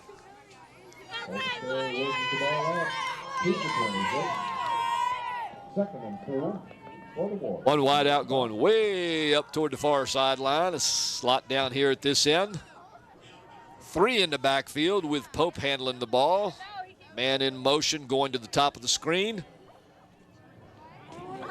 Pope gets it, hands it off to Trent. Cannon, he tries to find a hole, can't get it. Guess who is out there to meet him, Frank? Deion Newsome. And you're talking about the other really quick guy on the outside for these two teams.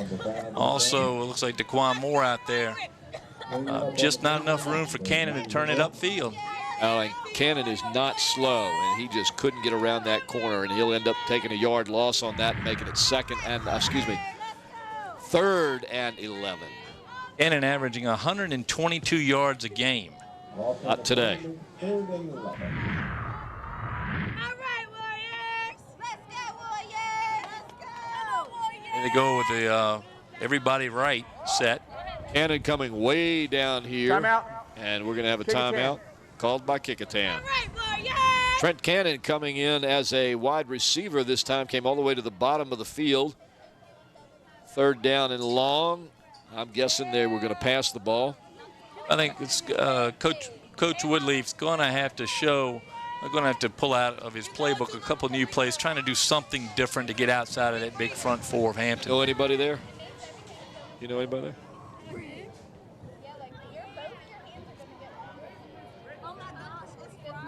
How many should bring? All right. All right, all right, K-H-S. All right, K-H-S. But Woodleaf is giving a play. Let's see if they run the same thing where they stack the right side.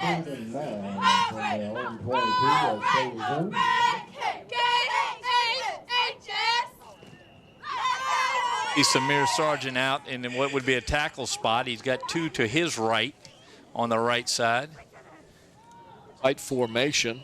Ooh, some movement there. Let's see who it was. Looked like Kecoughtan. Prior to the snap, false start on the offense. 5 yards, still third down. That's a break for the Crabbers, as their cornerback stepped over the line as well, but he was drawn off. Speaking of breaks for the Crabbers, Pope tonight has been doing most of the work for the Kecoughtan Warriors. 10 carries for only 31 yards, 3 yards per carry. And like you said, they're going to have to get somebody else open and getting some work here in order to take some pressure off Pope. Pope gets the center. He takes it himself around to the near side. Can't find much of a hole. Dives down to about the 19-yard line.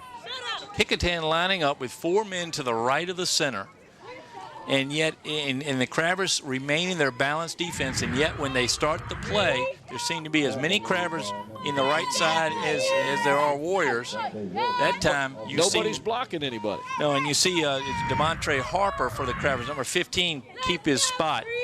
And as he holds his ground, there was no place for Pope to go. On the offense, penalties declined. Fourth down. Second penalty on the Warriors that's been declined by the Crabbers tonight. Hampton.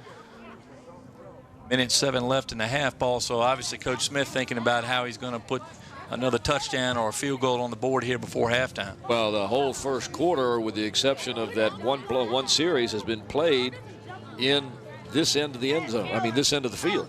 And by this end, I'm talking about in Kecoughtan's end. And played mostly by the Kecoughtan Warriors, because the Hampton offense has probably had 8 plays total. Well, except for the last couple of drives. They've worked real well there. And there we have some of our crowd. And it's not raining anymore. It's actually turning out to be a nice night, a little cool night, but it's nice out there. I think some people stayed home because of the threat of rain. I thought it was they're staying home to see us on the television tonight. Well, some of them do that. Yeah, they do. LSC, your local sports channel, is bringing this game live from Darling Stadium, where the Hampton High School Crabbers have a 14-0 lead over the Kecoughtan Warriors. Kecoughtan needing this game tonight in order to stay alive in the playoffs. Back to punt for the Warriors, number 5, Pope, and he puts a line drive down to the 50. It'll bounce, dropped by Newsom twice. He gets his hand on it, cuts up the middle, has some opening room there. He gets it across midfield and down to the Warrior 44-yard line after he juggled it 2 or 3 times. For a minute there, I had visions of Ronald Curry, who used to let that punt drop in front of him, and he'd wait till the guys to go by him. He'd pick it up and run it. That was a little Curry-esque there by Deion Newsom. I don't think intentionally. Yeah, exactly. I don't think it was intentional at all, but it was cute. Watch this on the replay. Here comes the punt. He picks it up right there, drops it, picks it up, drops it, handles it, gets it, finds a little squeeze hole there, and he's pulled down at the 40. They won't take those gloves off. They're not doing him any good right here. Eubanks back to pass. He's got 3 receivers downfield. He's going deep and long for number 2, Brown, and just does throw it over his head. Got to give credit there to the cornerback, Corbin Baxter. The only reason that ball wasn't called is because Baxter pushed Brown out a little bit, had him go a little bit longer than he was supposed to, and could not get that pass. It's a nice ball by Eubank, just a little out of the reach of a very good receiver, Jamal Brown. Well, you've got 51 seconds left, and you got 3 more plays. Why not try something like that again?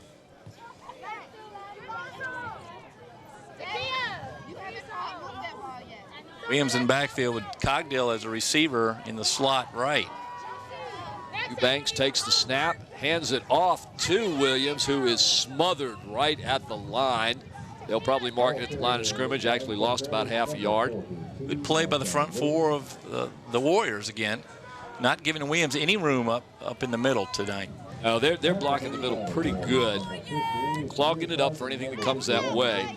But when the Crabbers go to the outside and bounce off there, they're not getting out there as they normally would. And Rickson and I want to say, what's his name? Hollis usually get to the outside very quickly. Banks gets the play. He comes back into the huddle. The old red and white line it up. 3 men in the backfield, and we've got a whistle. Timeout. Hampton. Well, they're playing this serious. 5 seconds to go. Hey, Mike Smith's wanting to put something on the board here. See if they come out with trips on this one. Coach Smith always doesn't want to waste any time out here. He's not only trying to win this game, he's also trying to get these guys ready for what's going to be a tough game next week. I know he wouldn't admit to looking ahead by a week, but I know also they all do. It's the year the Crabbers think they can get the Phantoms, and so he's going to try to. I think we're going to see not only saving 5 seconds for another play, but we're going to probably see some plays in the second half that he's going to try out, especially if he continues to lead by 14 or more points on a wet field against a team that's not going to pass the ball very often. Yeah, so, and as long as his defense can control the game like they're controlling this game, he has the option to do that, yes. To be candid, the only group out there that's winning it is going to be the Kecoughtan offense because they've run more plays than anybody, and of course the line's the same either way, so those guys are going to need a break here at halftime. How true that is. Eubanks in the center, ready to take that. In motion goes number 32, Cogdell to the top of the screen. Eubanks back over the middle, wide open is number 1. That's Daquan Moore. That's Daquan Moore, and he's down inside the 15-yard line. But guess what? There's no time. The clock runs out in the first half of the game with the Hampton High School Crabbers leading the Kecoughtan High School Warriors by a score of 14-0. Ladies and gentlemen, this is LSC, your local sports channel, bringing you Friday night high school football. Paul Rowe along with Frank Edgar. Down on the field, Bob Henson. Up here, Brent Musgrove. So far, Frank, what kind of game? Well, it's what we thought. The Lions are dominating the game. Hampton can't run up the middle, but they've picked off a pass for a touchdown, and they've had one run broken long, a 41-yarder, I think, by Cogdell that set up the second touchdown. So we've seen the Hampton line get the best of the Kecoughtan lines in the first half. Remember the game that Kecoughtan played 2 weeks ago against Bethel, where they had a tale of two halves. Their line dominating the first half, not so good in the second half. So you may see some differences in the second half. I know Scott Woodleaf is going to try to come up with something different and continue to rely on the front four, but maybe move those linebackers up and see if they can't stifle Hampton a little bit more and get even more plays than they had in the first half. And offensively, Woodleaf's going to have to come up with the passing game, I think, to get around these big men up front. He's going to have to do something, and we're going to have to wait till the second half to find out what he does. Hampton High School Crabbers leading the Kecoughtan Warriors by a score of 14-0. Right now, we've got a special little ditty here, a little bit of a surprise. We're going to take you guys to Sports Time with Mr. Bob Hintz, and he has a special guest today, ladies and gentlemen, and that guest is the young gentleman to my right, the new man on the spot, Mr. Frank Edgar. So let's take it to Sports Time with Mr. Bob Hintz as he interviews our new man, Frank Edgar.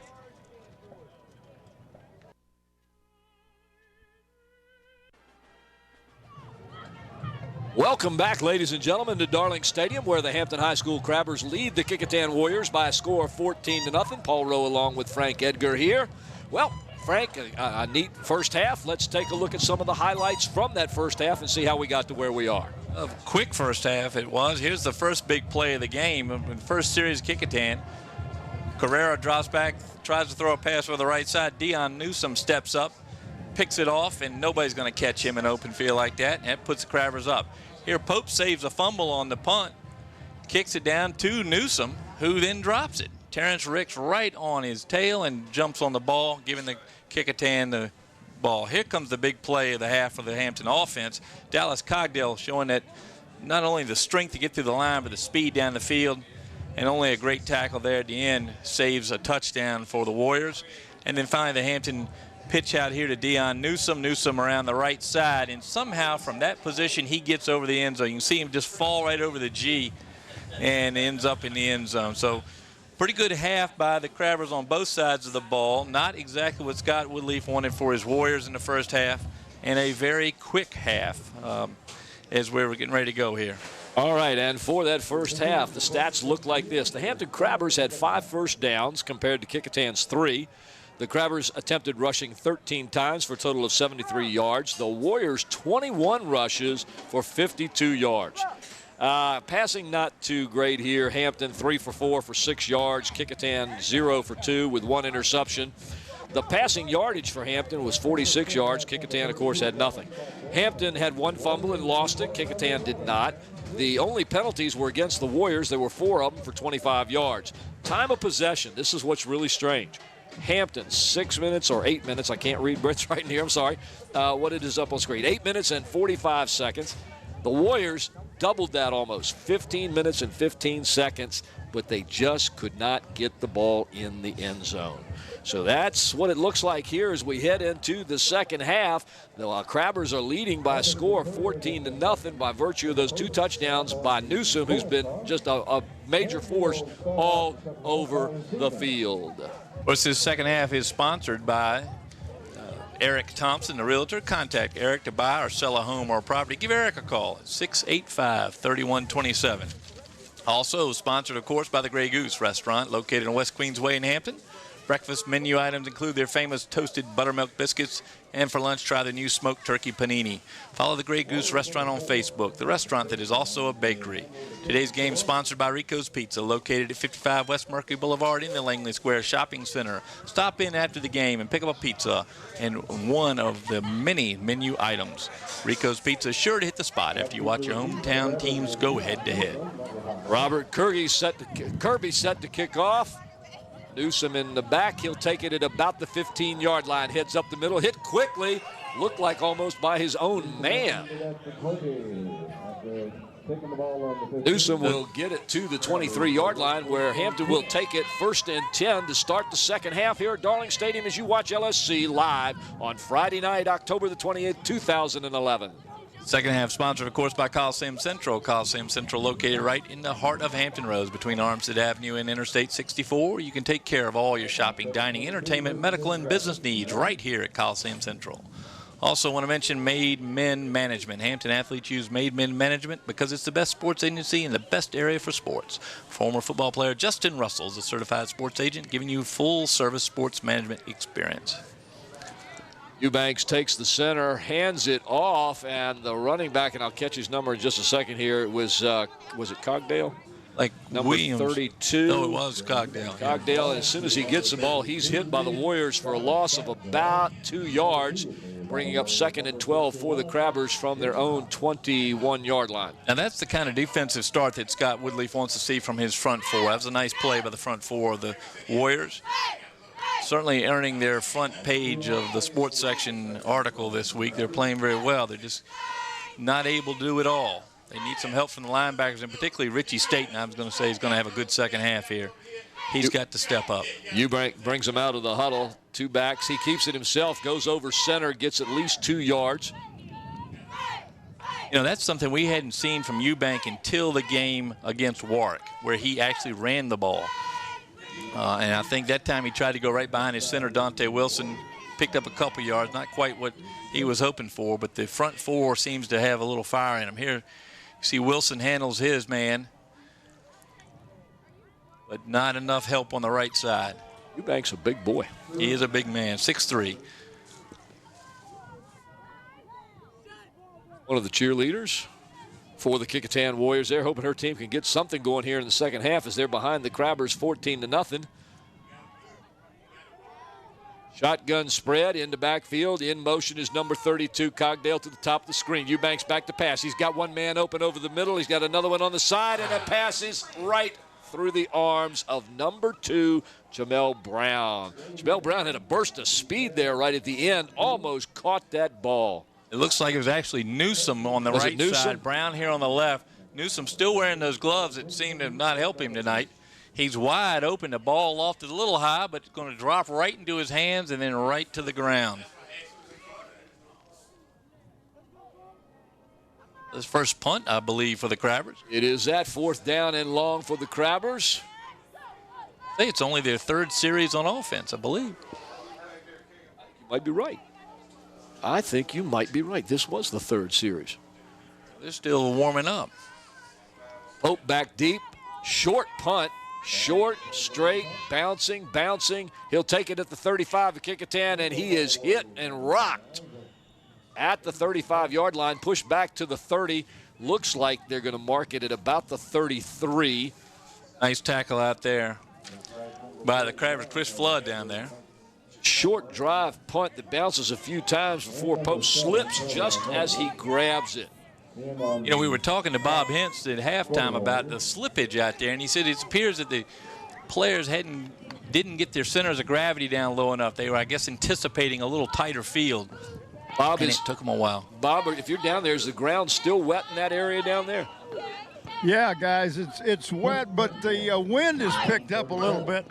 But you're right, Frank. They've learned to lower their center of gravity. Now you're going to see some movement by the Warriors, and we got a penalty.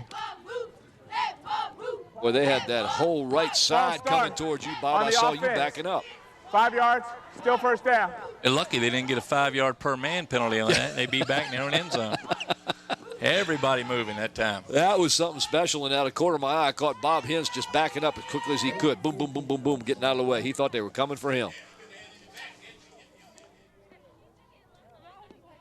Here they come again. Pope back in the shotgun. 4 out to the near side here. Pope looks that way and then takes off running left. Gets into the middle at about the 32-yard line. Looks like it's about a pickup of 6 yards. They're going to call it 8 yards. No, it's good tackling again by the Crabbers. Here they come again. You'll see it on the replay. Pope looks, then he goes left. Nice blocking up front. Second. Number 15 for the Crabbers, Harper with the tackle. 2nd down and 11 for the Warriors from their own 33-yard line. I wasn't watching it real carefully on that last one with the receiver out here, number 12 for the Warriors, seemed to be open. He got behind the cornerback. Let's see if they go to him. No, they're going to go to the ground. They keep it on the ground, run it off the right side, pick up a couple of yards, and that's going to bring up 3rd and long, probably about 3rd and 7 maybe. Let's see. They'll mark it at the 37-yard line. So it's going to be 3rd and 7. Now Cannon up the middle again, not his strength, and not a big enough hole for him to get through. Even is in his shape, not able to get through. Linebackers close that off pretty quickly. Warriors appear to be trying to spread out the offense and therefore spread the defense of the Crabbers. Kecoughtan. Coach Woodley's not going to let this thing get away. He's got a 3rd down and long. He's got to get a good play in. He's going to go ahead and burn one of his 3 timeouts here in the second half to be sure that Pope and his team have the right play. I was noticing about the yardage. Kecoughtan with 52 rushing yards in the first half. They are averaging 208 yards per game. So they're down to half of what they normally get in a half of a football game tonight against a very stout Crabber defense. There's the last run for the Warriors that brings up this 3rd down, gaining a few yards. They keep trying to go up the middle, up the middle, up the middle, up the middle, up the middle. These guys are, this wind has really picked up. You can let them know that. Bob reports that the wind is picking up down there, going from right to left as you're watching on your screen. They're from the Crabbers' backs going toward the west end of the field. I just looked out at the goalposts, and those flags are just fluttering out there. They're standing straight out. Pope in the backfield. We got a receiver down here. Pope fumbles the ball in the backfield, picks it back up, tries to get outside to the left, spins, rolls, and is dropped for a loss. He'll be behind the original line of scrimmage by about a yard. So it's going to bring up 4th down and long for the Warriors, and they're in another punting situation. This is a play that depends on timing, and the timing is disrupted right away by the dropped snap by Pope, and he's able to get down the line but not able to get around the corner on these fast defensive ends.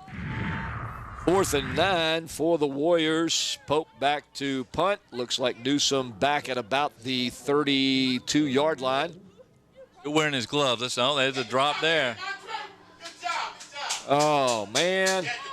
Pope is having a tough time tonight holding on to that ball as that center was dropped by him. He couldn't get off the punt. That one's going to give the Hampton Crabbers great field position as we watch the replay right here. Another error is Pope drops the ball, nowhere to go. Dante Wilson wraps him up right there at the 31. Another bad start of a half for the Warriors, and they could not afford to have these mistakes early in these halves. And this is, if the Crabbers are able to score here, it's going to put the Warriors in a great deficit. They need to make sure that they hold the Crabbers here, or they're going to be in some trouble. Eubanks hands it off. Off the left side goes the running back. It looked like Cogdale, we'll find in a minute. Nope, it was Williams again, number 42. A little better run from Marshawn Williams that time. I got around the left side and picked up about 4. All resting at the Warrior 28-yard line. It'll be 2nd and 7 for the Crabbers. To the Crabbers' credit, they were held below their average in the first half in rushing. They had 73 yards. They're averaging just about 93 yards per half.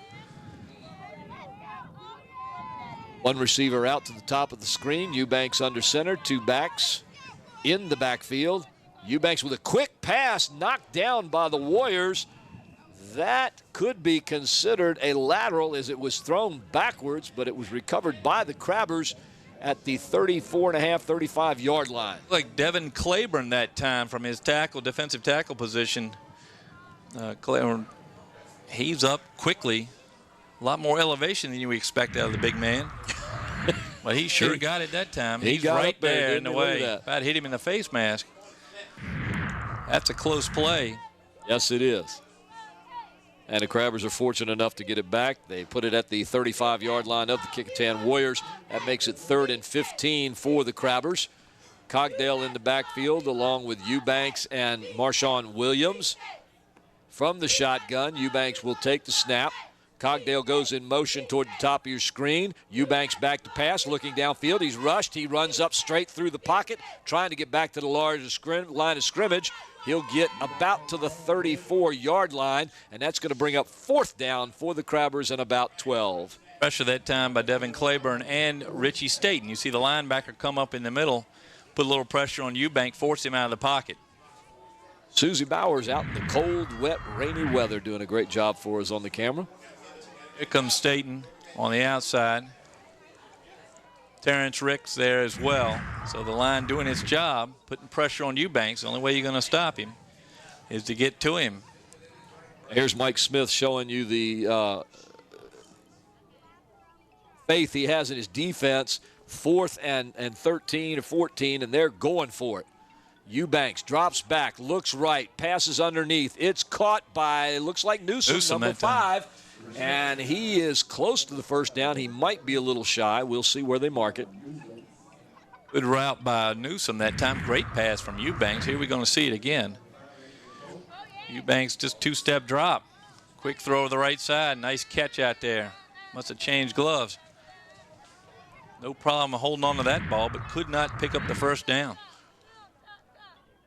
But deep enough into the Warrior territory so that the Crabber defense will come on the field with Kecoughtan at its own 25-yard line, 1st and 10. 6 minutes, 13 seconds left here in the third quarter. A quick game, Frank. Quick game here. No, the World Series is on in a few minutes. Yeah, don't jinx us, everybody's saying. Yeah. Pope to the outside. Excuse me, is that Pope or is that Cannon? Tackled by the sophomore class at Hampton High School.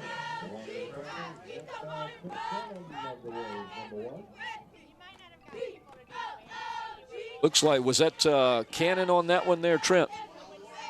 Number 1, Trent Cannon, that took that one, right? Yeah. Okay, that was number 1, Trent Cannon. Yeah, because Pope's over here on the sideline. I don't know if he got a little shaken up. Pope's right here behind Coach Woodleaf on the sideline. There he is, number 1. So Cannon in the role of Wildcat. 1-and-1 hit right there. Cannon still in the backfield, single back. Hill in motion, got 2 splits to either side. Cannon takes it straight, veers left, can't get around the seam. This Crabber defense is out there pinning them into the middle where they're not going anywhere. You know, he did get a couple yards, and that's attributable to his talent. That was not much of a hole there, and he made the best of it. Looks like we got a flag on the ground. It's going to go against the Warriors again. See what Mr. Denton says here.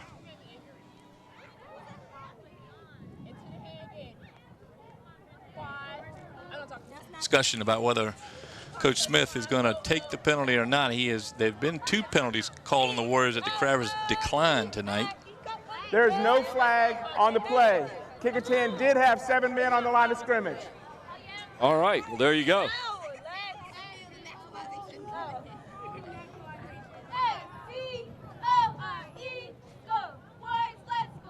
No flag. We'll go to a 3rd down situation for the Warriors. Looks like it's 3rd and 5. There's that lopsided line again.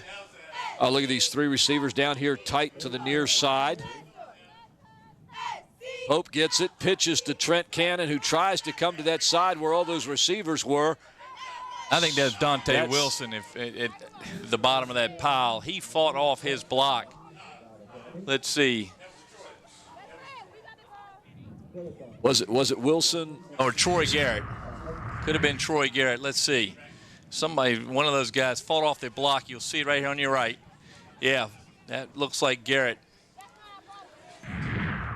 No, Kecoughtan lined up with 3-4 receivers down on that end where they took the run and still couldn't get anybody open. Bad center to Pope. Oh, and he's going to recover. And he'll take it to the left, up. Oh, he drops it again at about the 35-yard line. Either way, the Crabbers are going to end up with it, whether it's a fumble or whether he's down. It was 4th down on the play. Another bad snap. Pope just couldn't do anything with this one either. And yeah, if you're not Pope and athletic as Pope is, you wouldn't even get that. But he was able to pick it up, makes the break, going for the 1st down marker, and then got bent up like a pretzel there at the end and somehow got the ball pulled out. Bent up like a pretzel. Poor Pope has done everything you could possibly want here for the Warriors. He saved probably a touchdown that time. If that ball gets over his head, the rush of Hampton's going to pick it up and take it into the end zone. So nice play by Pope to snag yet another errant snap.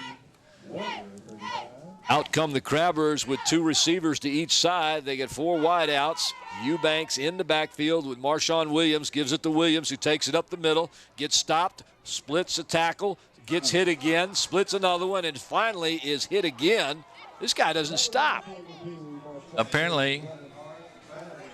Man, he plays linebacker on defense, stuffs the Kecoughtan offense, and then steps over on offense. And just look at this run, Frank. Looks like Charlie Brown right here at the end. His shoe comes off. He gets hit there and flattened by Samir Sargent finally. But what an effort by Williams. And all that for 1 yard. And he's still trying to put his shoe on. Let's see what we can do with one-footed. And they're going to call time and allow him to tie his shoe. Equipment time. 1 yard after all that work. 1 yard or, in this case, 1 shoe.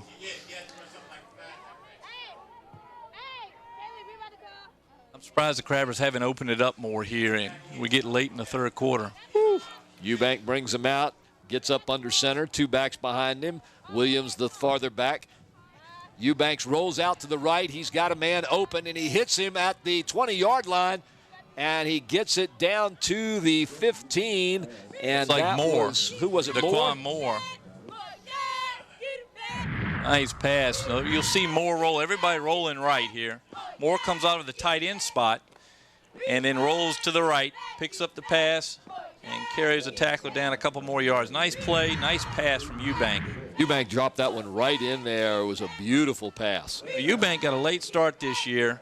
Coming into this game 2nd in the Peninsula District in completion percentage, 4th in yardage. So despite not playing those first 3 or 4 weeks, seemed like half a season. Well. He has picked it up very well. Eubanks looks over toward the sideline, makes an adjustment, shifts in the backfield, takes the center, gives it to Williams, who bounces off the left side, spins, tumbles, and falls close to the 10-yard line. Corbin Baxter coming over to make the tackle there, getting down at his feet. 4-yard gain will make it 2nd down with 6. Here's a play here. Hand off to Lynch, cuts left, looking for the hole, gets one there. Nice tackle by the cornerback as he came in from his position. Williams just a sophomore, Paul. We're going to see him a couple of years. Yeah, he's exciting already. Think about what he's going to be like in a couple of them. Hampton showing a wide array of weapons here against the Kecoughtan Warriors. Williams takes it himself. Looks like it's a botched play. He'll tuck it under and take the loss. About a half yard to a yard. Something happened on that play. Well, it didn't develop as it was supposed to, and Eubanks almost lost his helmet in that one. As long as he doesn't lose an arm or leg or a head, a helmet we can spare. Come back from that hand injury. We were talking about that early in the game. Really had a bad hand injury in a car accident in July, and he's just amazing he's out there playing. I don't know who his surgeon was, but somebody should take great credit because young man has come back strong. Yeah, I really thought he'd miss a little more than half the season. They were speculating at least half the season, and as you said, he came back. He's done a marvelous job, over 800 and some yards passing. He's in the shotgun now. Cogdale in motion to the right, and he throws it quickly out to number 5, Newsome, who splits 2 tackles and goes down inside the 5-yard line. A nice pick set out there by Daquan Moore. We'll see that one again because that was a nice roll in by Newsome. Yes, and I think it was Moore on the pick. No, he's got the block. You see the block out there by Moore, and that frees up Newsome up the middle. It was a nice split when he came back through there, going cross-grained.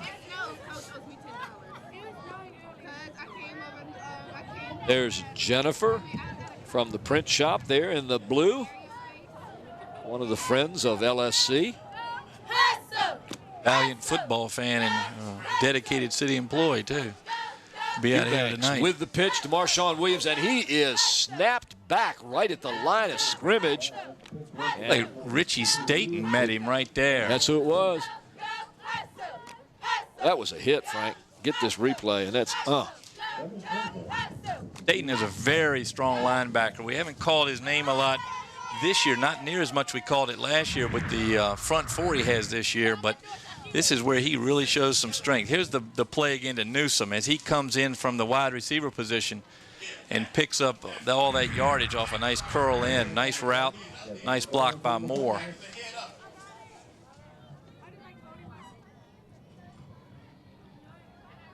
One receiver down to this side. 2 men in the backfield.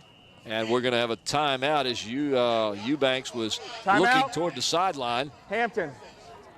He evidently saw something he didn't like, or Mike Smith saw something he didn't like.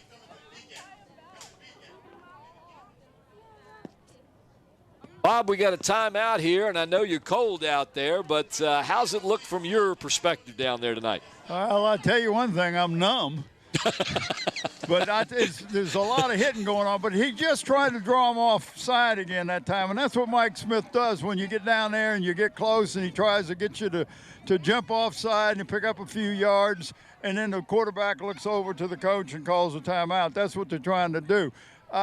These young men have been hitting out here. I am so impressed with Kecoughtan's defense because I thought Hampton would run the ball a little bit better. Kecoughtan defense is really doing the job, but they're just nothing on offense. They can't get anything going.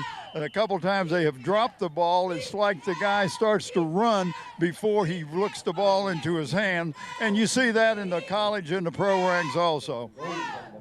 The front four, Bob, certainly has been as advertised for the Warriors, but they're – and Richie Staten has stepped up a couple times from his linebacker spot. Again, with no offense, the defense is going to get worn down here as the game goes on. Well, Staten was good last year, if you remember. Outstanding. Newsom in the backfield this time along with Cogdale. He gets the pitch from Eubanks.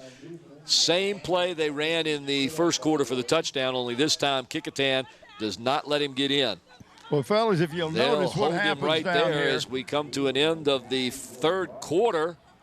All right, while you got the end of the third quarter, this defense for the Warriors, when they get down inside the 10-yard line, it's like they got more men on the field than they had before because they really stopped the run good.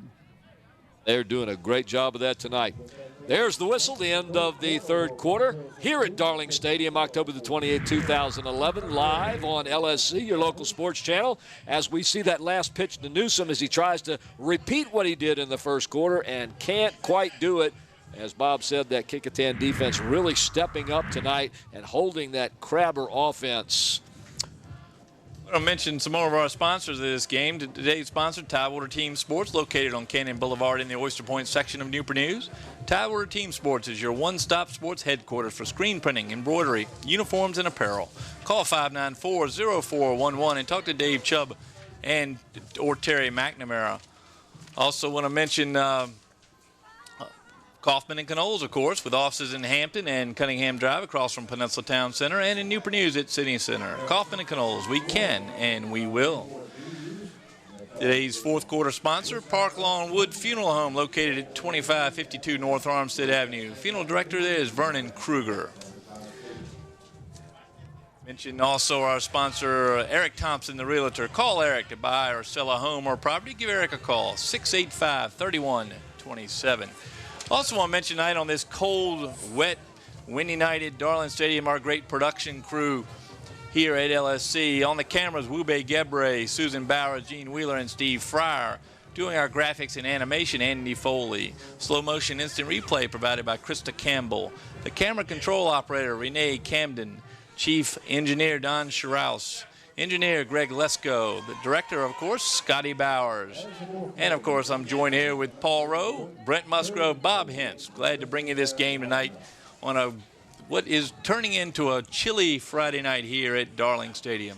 And a good football game, a great defensive battle between the Hampton Crabbers, who lead the Kecoughtan Warriors 14-0 as we start the fourth quarter. Timeout. Hampton. Well, that's interesting. Obviously didn't get enough of the play in during the break. They want to change. Of course, we can tell. I'm looking at Coach Smith. Is that hat backwards yet? I see Coach Woodleaf's is. Woodleaf's is. I don't know about Smith's. Now, this is interesting, though. They called a timeout right before the end of the third quarter, and then you had the third quarter time. And then as they started the third quarter, they called another time. And his hat's backwards. You can pretty much tell his temperature over there, and that's getting up hot, I would say.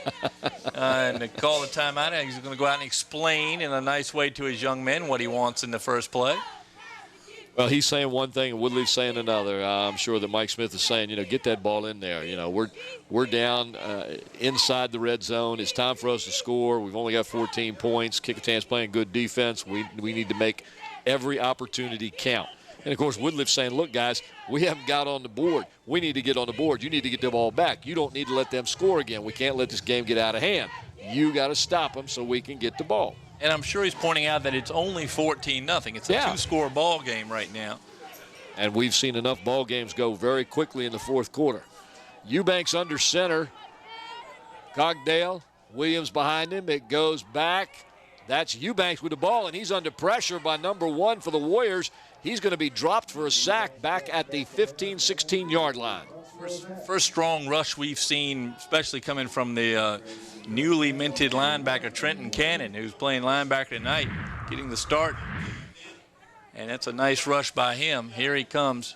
Watch number 1 there from the corner. Comes around, releases, actually never touched by a Crabber blocker, and able to get a hold of Eubanks. So Eubanks finding nobody while backpedaling. I think Eubanks was frustrated this time by the short field. His receivers couldn't get open quick enough, and he had to run around, and the speed of Cannon was able to bring him down. So they're going to go for the field goal here with 4th down.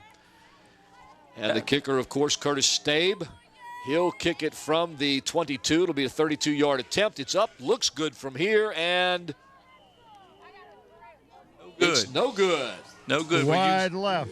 As we're looking at the goalpost from where we are, the wind blowing right at us, and that kick, I think, got pushed off by the northeast breeze and blown off to the right side of the goalpost there, here. That's a break for the Warriors. Of course, on that play by the Crabbers, I'm sure that 2 timeouts and a third quarter break, that probably wasn't exactly the play they wanted to run there. No. Well, I don't think they expected to lose that. Now, the funny thing is, from my view here up in the booth, that ball could have been anywhere. And Bob immediately is saying wide right, wide right, wide right. That tells you the difference in views from down on the field and up here from the booth. Thanks, Bob. We appreciate that, bud. Well, and it's 2-2 at the World Series, too. You talking about 2 scores? 2 scores, 2-2. Open now in the quarterback spot. Looked like he was back trying to throw the ball, couldn't get any footing and slipped and fell. He'll lose some yardage here. It'll be 2nd down, and I'm going to say 13, 14 yards as we see that. Pope looks for a receiver, can't find one, pulls down, slips down. Now, Kecoughtan is not a passing team, so that's not something that they want to do, and I'm surprised they're doing it here deep in their territory. They come out with a receiver up and a receiver down, 2 splits. Here's that 4-man backfield shotgun with Cannon in the very back, behind the 3. In the middle is Pope, who takes the ball, gives it to Cannon, who gets an opening on the left-hand side, does that pirouette move at about the 18, picks up another yard to the 19. If they get this kid a seam, Frank, he is going to really get some yardage. Well, he almost broke it there. You see him here. He gets the corner right through. Nice block there. And he gets around, and only because 15 holds on to his leg is he brought down. The kid is so quick, and that pirouette move has been very effective tonight. That's DeMontre Harper on the tackle, and not for Harper serving as an anchor on that leg, Cannon would have picked up a few more yards. Another timeout taken now by Scott Woodley. A lot of timeouts here. Kecoughtan. Well, they want to make sure they get the thing straight, fellas. Say again, Bob. I didn't mean to interrupt you, but Scott wants to make sure with the 3rd and long that they get the right play. Everybody's on the same page, because they have got to pick up a 1st down here, or they're going to have to turn the ball back over to Hampton with 9 minutes 44 to go in the 4th quarter. You know, if they can get a few 1st downs, Hampton could pretty well seal their fate. Well, they need to do something, Bob, because the punting here recently by the Warriors, and of course they were going against the wind before, has not been that good. It's been mishandled, and they've had low punts. So they're going to need to get some yardage here. You're exactly right. Right. If they punt now, at least they got the wind behind them. But they've had so much trouble with that center. The snap is so high. I'm surprised how high Pope can get up in the air to make sure that didn't go over his head. Does he play basketball? If he doesn't, he could be dunking the ball. All right, Trent Cannon all the way in the back. Pope in the middle of the shotgun. He gets it, fakes the handoff, rolls right. He's in the option. He wants to give it to Cannon. He can't. He's pressured, and he's going to lose more yardage. as that Crabber defense swarmed all over that backfield. If you want to see speed, watch Dante Wilson chase down Pope here. You'll see Pope's going to fake the handoff, and he's going to go right. He faked our cameraman out there. Wilson's going to chase him into the trap, get a hold of his leg, and then brought down by his teammates. A lot of speed out there tonight, because if you can chase Pope, you're pretty good. Newsome back for the Crabbers. Pope will attempt the pump. Here's another high snap. This time Pope gets off a pretty decent kick. Newsome takes it at the 50, comes toward the near sideline, heads upfield, gets down to the 40-yard line, where the Crabbers will take over 1st and 10 with 8:56 left in the game here at Darling Stadium on LSC. It's pick up there by Newsome. I didn't think he's going to get that many, but he made a nice cut through there. That was the first decent punt that Pope has gotten off all night long, really. Nice catch by Newsome. Then he goes right. Nice block here. Just enough to get Ricks out of the way, but then Ricks comes back and got him by the waist. Now, we've watched Terrence Ricks a couple times now, and I know you know him. Yeah, he's a great kid. He's a great kid and a terrific player, and he's playing. He and Pope, I think, are doing everything they can do. I wonder if they're going to drive the buses back to school tonight. Eubanks gives it off to, looks like Marshawn Williams. Was off tackle for a couple of yards, gets it down to about the 37-yard line, 38-yard line. For a guy like Williams to have a night, I don't know how many yards he has right now, but he certainly doesn't have as many as he normally has, and the Kecoughtan defense has done very well between the tackles, not letting the Crabbers get up the middle on them. I think they only had one run, one by Cogdell in the second quarter. Right. That allowed the Crabbers to break it through the middle. Doesn't seem like either defense is giving the edge to anybody here on the outside.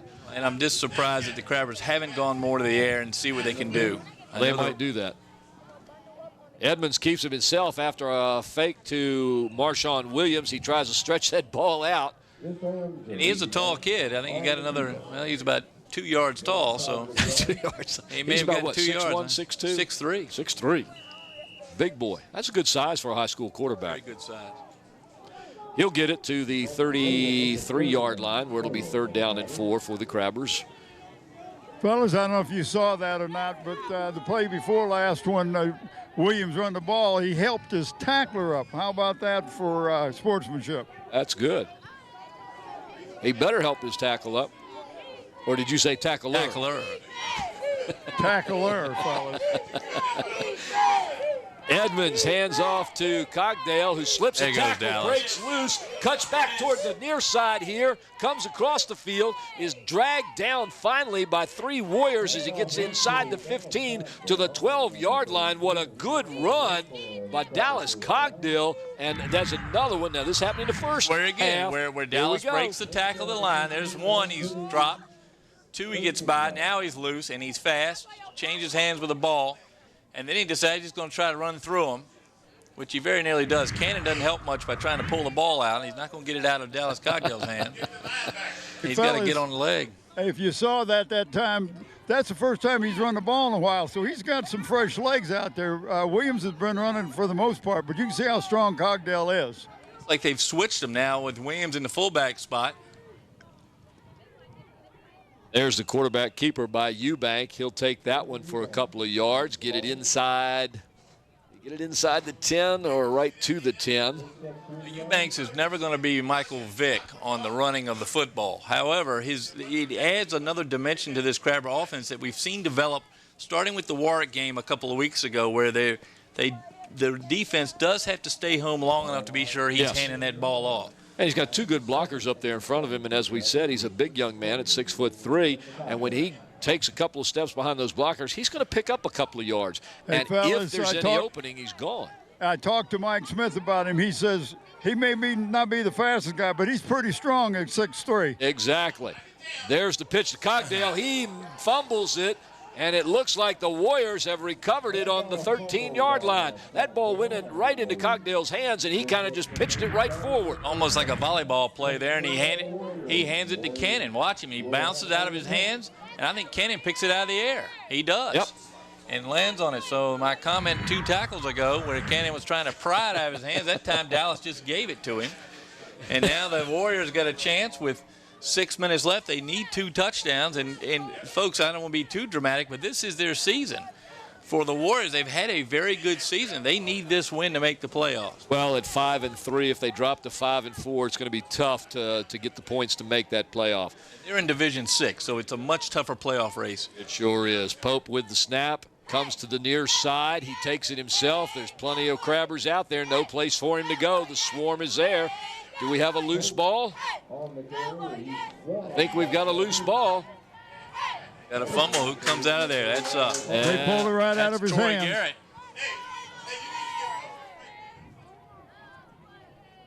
Is that Pope on the ground? Because he was in the middle of that pile. They really roughed him up. He had the ball handed out front like you've mentioned earlier in the game. You see it here. He hands it front, then he pulls it back in, but he's got it in the right arm. And as he gets in that pile, the ball's down already. The ball's 3 yards behind where he was finally brought down.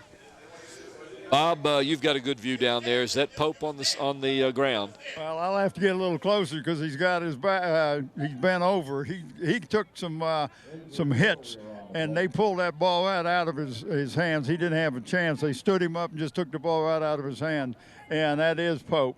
It looks like Coach Woodley disagrees with the call to let the play go. I think he thought Pope had progress been stopped. That's exactly what he's saying. We got a different angle here as he comes left, but he's got the ball in his right arm. He gets stopped there. One guy's got his arm. No, that looks like Marshawn Williams that actually pulled it out. Marshawn Williams pulled his right arm off the ball. Again, he had the ball on the side nearest the tacklers. That's the 3rd fumble in the game, 2 by Kecoughtan, 1 by the Crabbers. Oh, and just in the second half. Whoa. 3rd fumble in the second half. We've seen a little bit of sloppy ball handling tonight, but it's a combination. It's 2 good defenses. It's wet early on. Now it's cold and windy. Hopefully Pope's okay. He has certainly done it all for these Warriors all year long. Sure has, and he's shaking down there like it's something that's bothering him right now. I'm hoping it's nothing too serious. Yeah, he's a tough kid. Excuse me up there. It's windy down there, but it's misting and it's trying to spit every now and then, so it's still wet. The ball is still wet out there. So you're going to find these guys having trouble hanging onto the ball. Your hands get cold, the ball is wet, and somebody's tugging at it. You're going to give it up. But he took some mighty good hits out there when he was running with that ball just now. That was his 19th carry of the night. 35 yards for the game so far. Very hard fought 35 yards. Well, he's walking off, but with a little bit of help. But I tell you, he's put in a lot of stuff, but he's got his left arm, as he's holding his left arm like he's really either dislocated the shoulder or something of that nature. In the replay, he got caught between 2 Crabbers. One had his right arm, and the rest of them were one had his left arm and kind of pulled him apart. Let's hope he's all right, because he has done everything. I don't know how many plays he's been involved in, but I'm going to say 80% of Kecoughtan's plays tonight, Mr. Pope has been involved. Offense and defense. He is Mr. Kecoughtan's do-it-all here.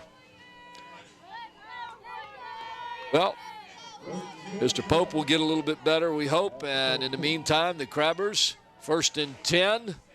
Pitch goes to 5. Newsom off the left side, gets inside the 5, hits a wall of Warriors who push him back to keep him from the end zone. Seems like every time the Crabbers get within the 10-yard line, they bring in Newsom and just let him run. As well they should. He has both touchdowns tonight. He's very quick. He's almost the Trenton Cannon of the Crabbers in the way that they're tall, thin, and very quick. And you'll see him here. Nice pitch out. Nice block by Williams on the left end, and Newsom works back into the middle, picks up a good 5 yards there. 6 yards, excuse me. That defense of Kecoughtan's, I tell you, makes you wonder what happens if that offense ever wakes up. Brown out to the left. Eubank underneath. Cogdale and Williams in the back, and we've got a flag here on the near sideline. One of the offensive people lined up into the neutral zone, so that's an automatic 5 yard.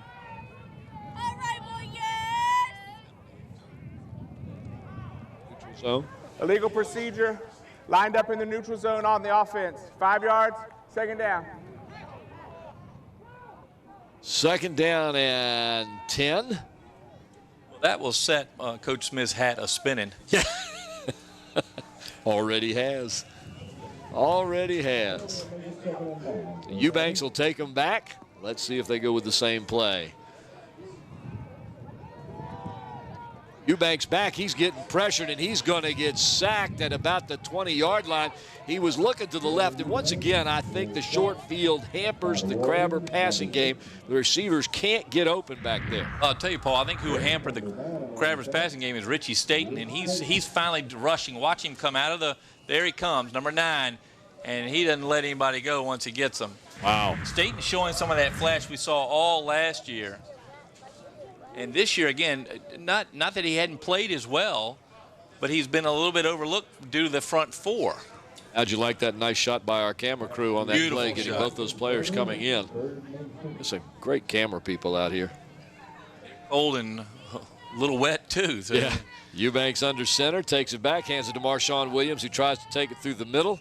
He'll get hit after about a yard or 2. Very conservative play calling, considering if you look in the left-hand side there, down in the end zone by himself with a flare gun, is Jamal Brown trying to get his quarterback's attention.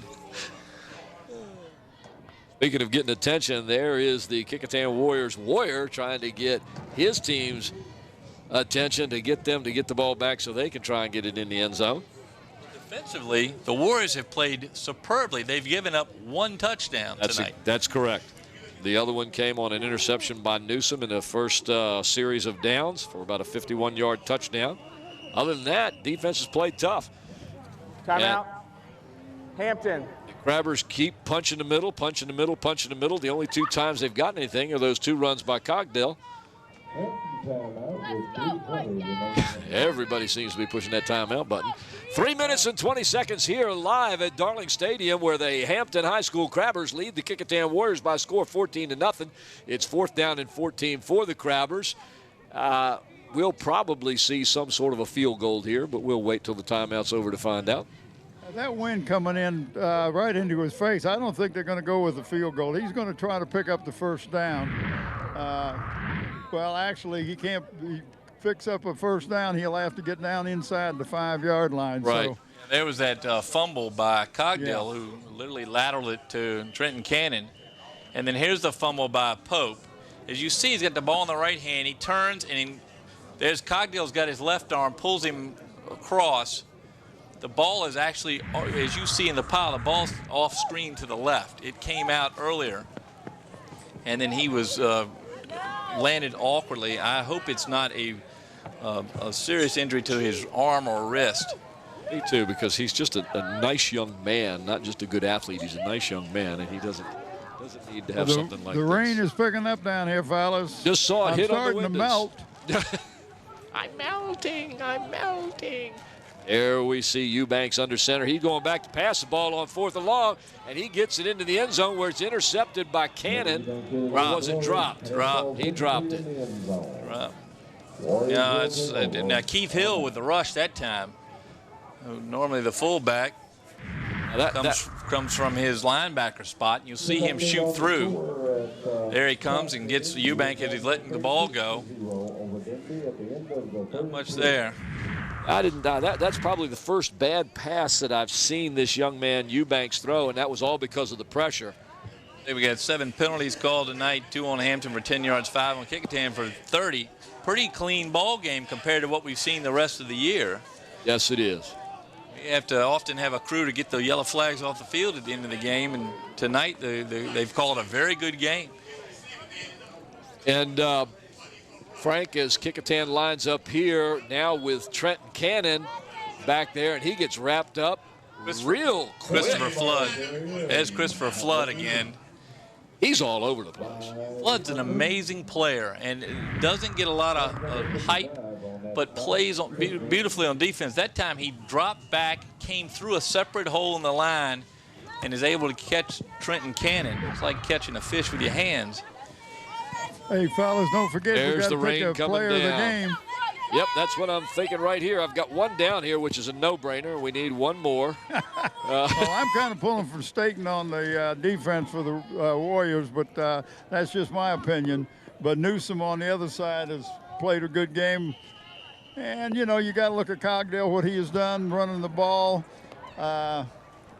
Newsom. Kecoughtan. Flip a coin, guys. Newsom's done about it all for the Crabbers tonight. He's got both touchdowns, one on defense, one on offense. He's run well when he's been given the ball. I think Newsom has been the player of the game for the Crabbers. For the Warriors, it's hard to separate them out on that defensive side. We're back to where we were a couple weeks ago, where I said I thought the whole line. But now tonight, Richie Staten has stepped up, had a couple of sacks. I'm not counting everything, but he hit the quarterback a couple times. They've played well as a unit. What the Crabbers haven't done is test the safeties tonight at all. We've had that one play at the end of the first half to Moore, which is the only time they've really thrown it right down the middle.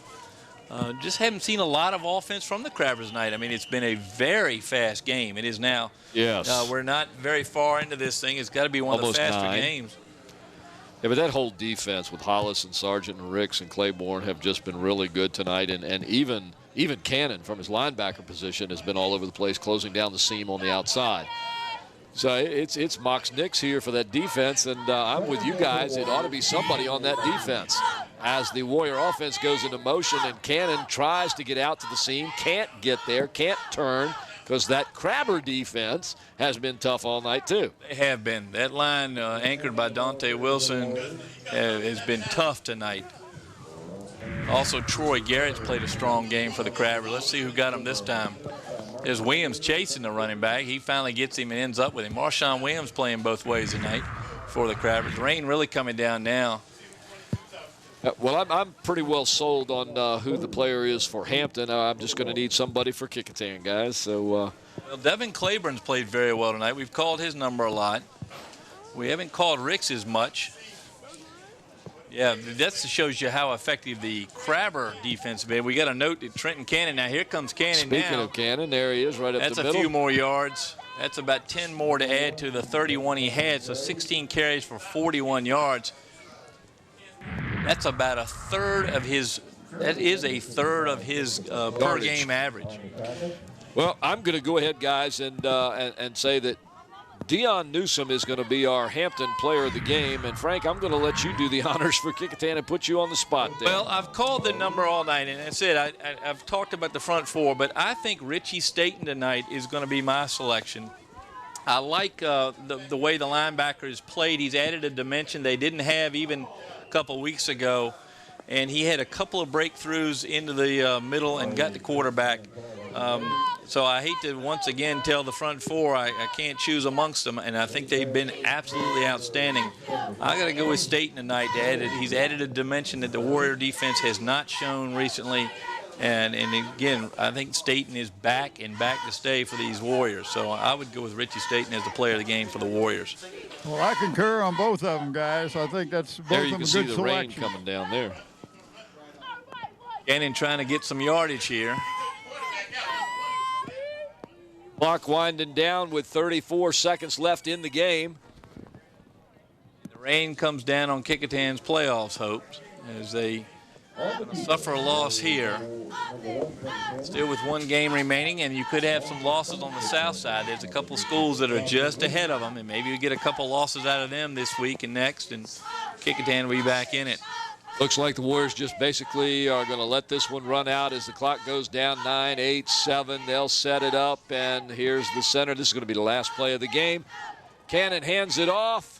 Hill, I think, with the ball in the middle of that. Gets about 3 yards, and that's going to be the ball game as the clock winds down. So, ladies and gentlemen, here on October the 28th, 2011 at Darling Stadium, live on LSC, your local sports channel, the Hampton High School Crabbers have beaten the Kecoughtan High School Warriors by a score of 14-0, and really it was Dion Newsom night here at Darling Stadium as he kind of did it all for the Crabbers tonight, Frank. Well, you know, we talked early before the game about the importance of the front lines, and the Hampton line certainly they won the game tonight, but it was a 14-0 game because the Kecoughtan defensive line played extremely well.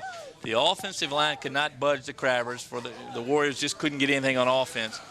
I think the big blow to the Warriors was the pickoff there in the first series by Newsom, running it back for a touchdown, put the Crabbers up 7-0. In fact, I think in the first half the Crabbers had the ball twice and they probably had 8 plays and yet led 14-0.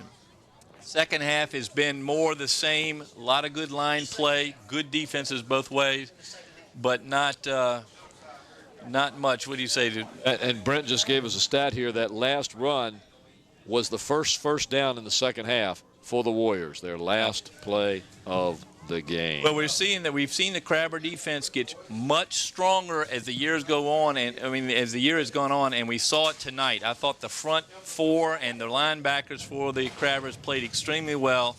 The secondary is not tested at all. We didn't see any testing of the secondary tonight, but the front 7 really played well. Crabbers look strong going into the big matchup with Phoebus next week. Kecoughtan, they shouldn't hang their heads too much. Another tight loss by the Warriors. They've had a good year, just a couple of tight losses. And they only gave up that the one offensive touchdown, really. So the defense played very, very well. But it's a long season. They've played good. Their defense is tough. Like you said, they shouldn't hang their heads at all. And the Crabbers, they're ready. They're going into their last game to face the Phoebus Phantoms. They're on a winning streak right now. They're playing tough. It's going to be a great game. Ladies and gentlemen, this is LSC on Cox Channel 48, Verizon Fios Channel 22. You can watch us again on this game for Saturday, October the 29th at 4:30 p.m. You can watch us Tuesday, November 1st at 8:30 a.m. and p.m. and Tuesday, November 3rd at 7:30 a.m. and p.m. and 7:30 p.m., not p.p.m. I'm Paul Rowe, along with Frank Edgar, up here for Bob Hintz and Brent Musgrove. Until next time, ladies and gentlemen, Friday Night Football. Good night. Today's game was sponsored by the Grey Goose Restaurant, located on West Queensway in Hampton.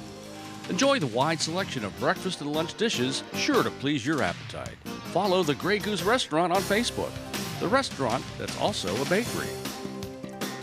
Coliseum Central. Coliseum Central is located right in the heart of Hampton Roads, between Armistead Avenue and Interstate 64. You can take care of all your shopping, dining, entertainment, medical, and business needs right here. Who will represent you? Hampton Athletes use Made Men Management because it's the best sports agency in the best area for sports. Rico's Pizza, located at 55 West Mercury Boulevard in the Langley Square Shopping Center. Rico's Pizza is sure to hit the spot after the game. Call 723-6850 today to place your order. Tidewater Team Sports, located at 11839B Cannon Boulevard in the Oyster Point section of Newport News. Tidewater Team Sports is your one-stop sports headquarters for screen printing, embroidery, uniforms, and apparel. Call 594-0411 and talk to David Chubb or Terry McNamara. Today's game was sponsored in part by attorneys at Kaufman & Knowles, with offices in Hampton on Cunningham Drive across from Peninsula Town Center and in Newport News at City Center. Kaufman & Knowles. We can and we will.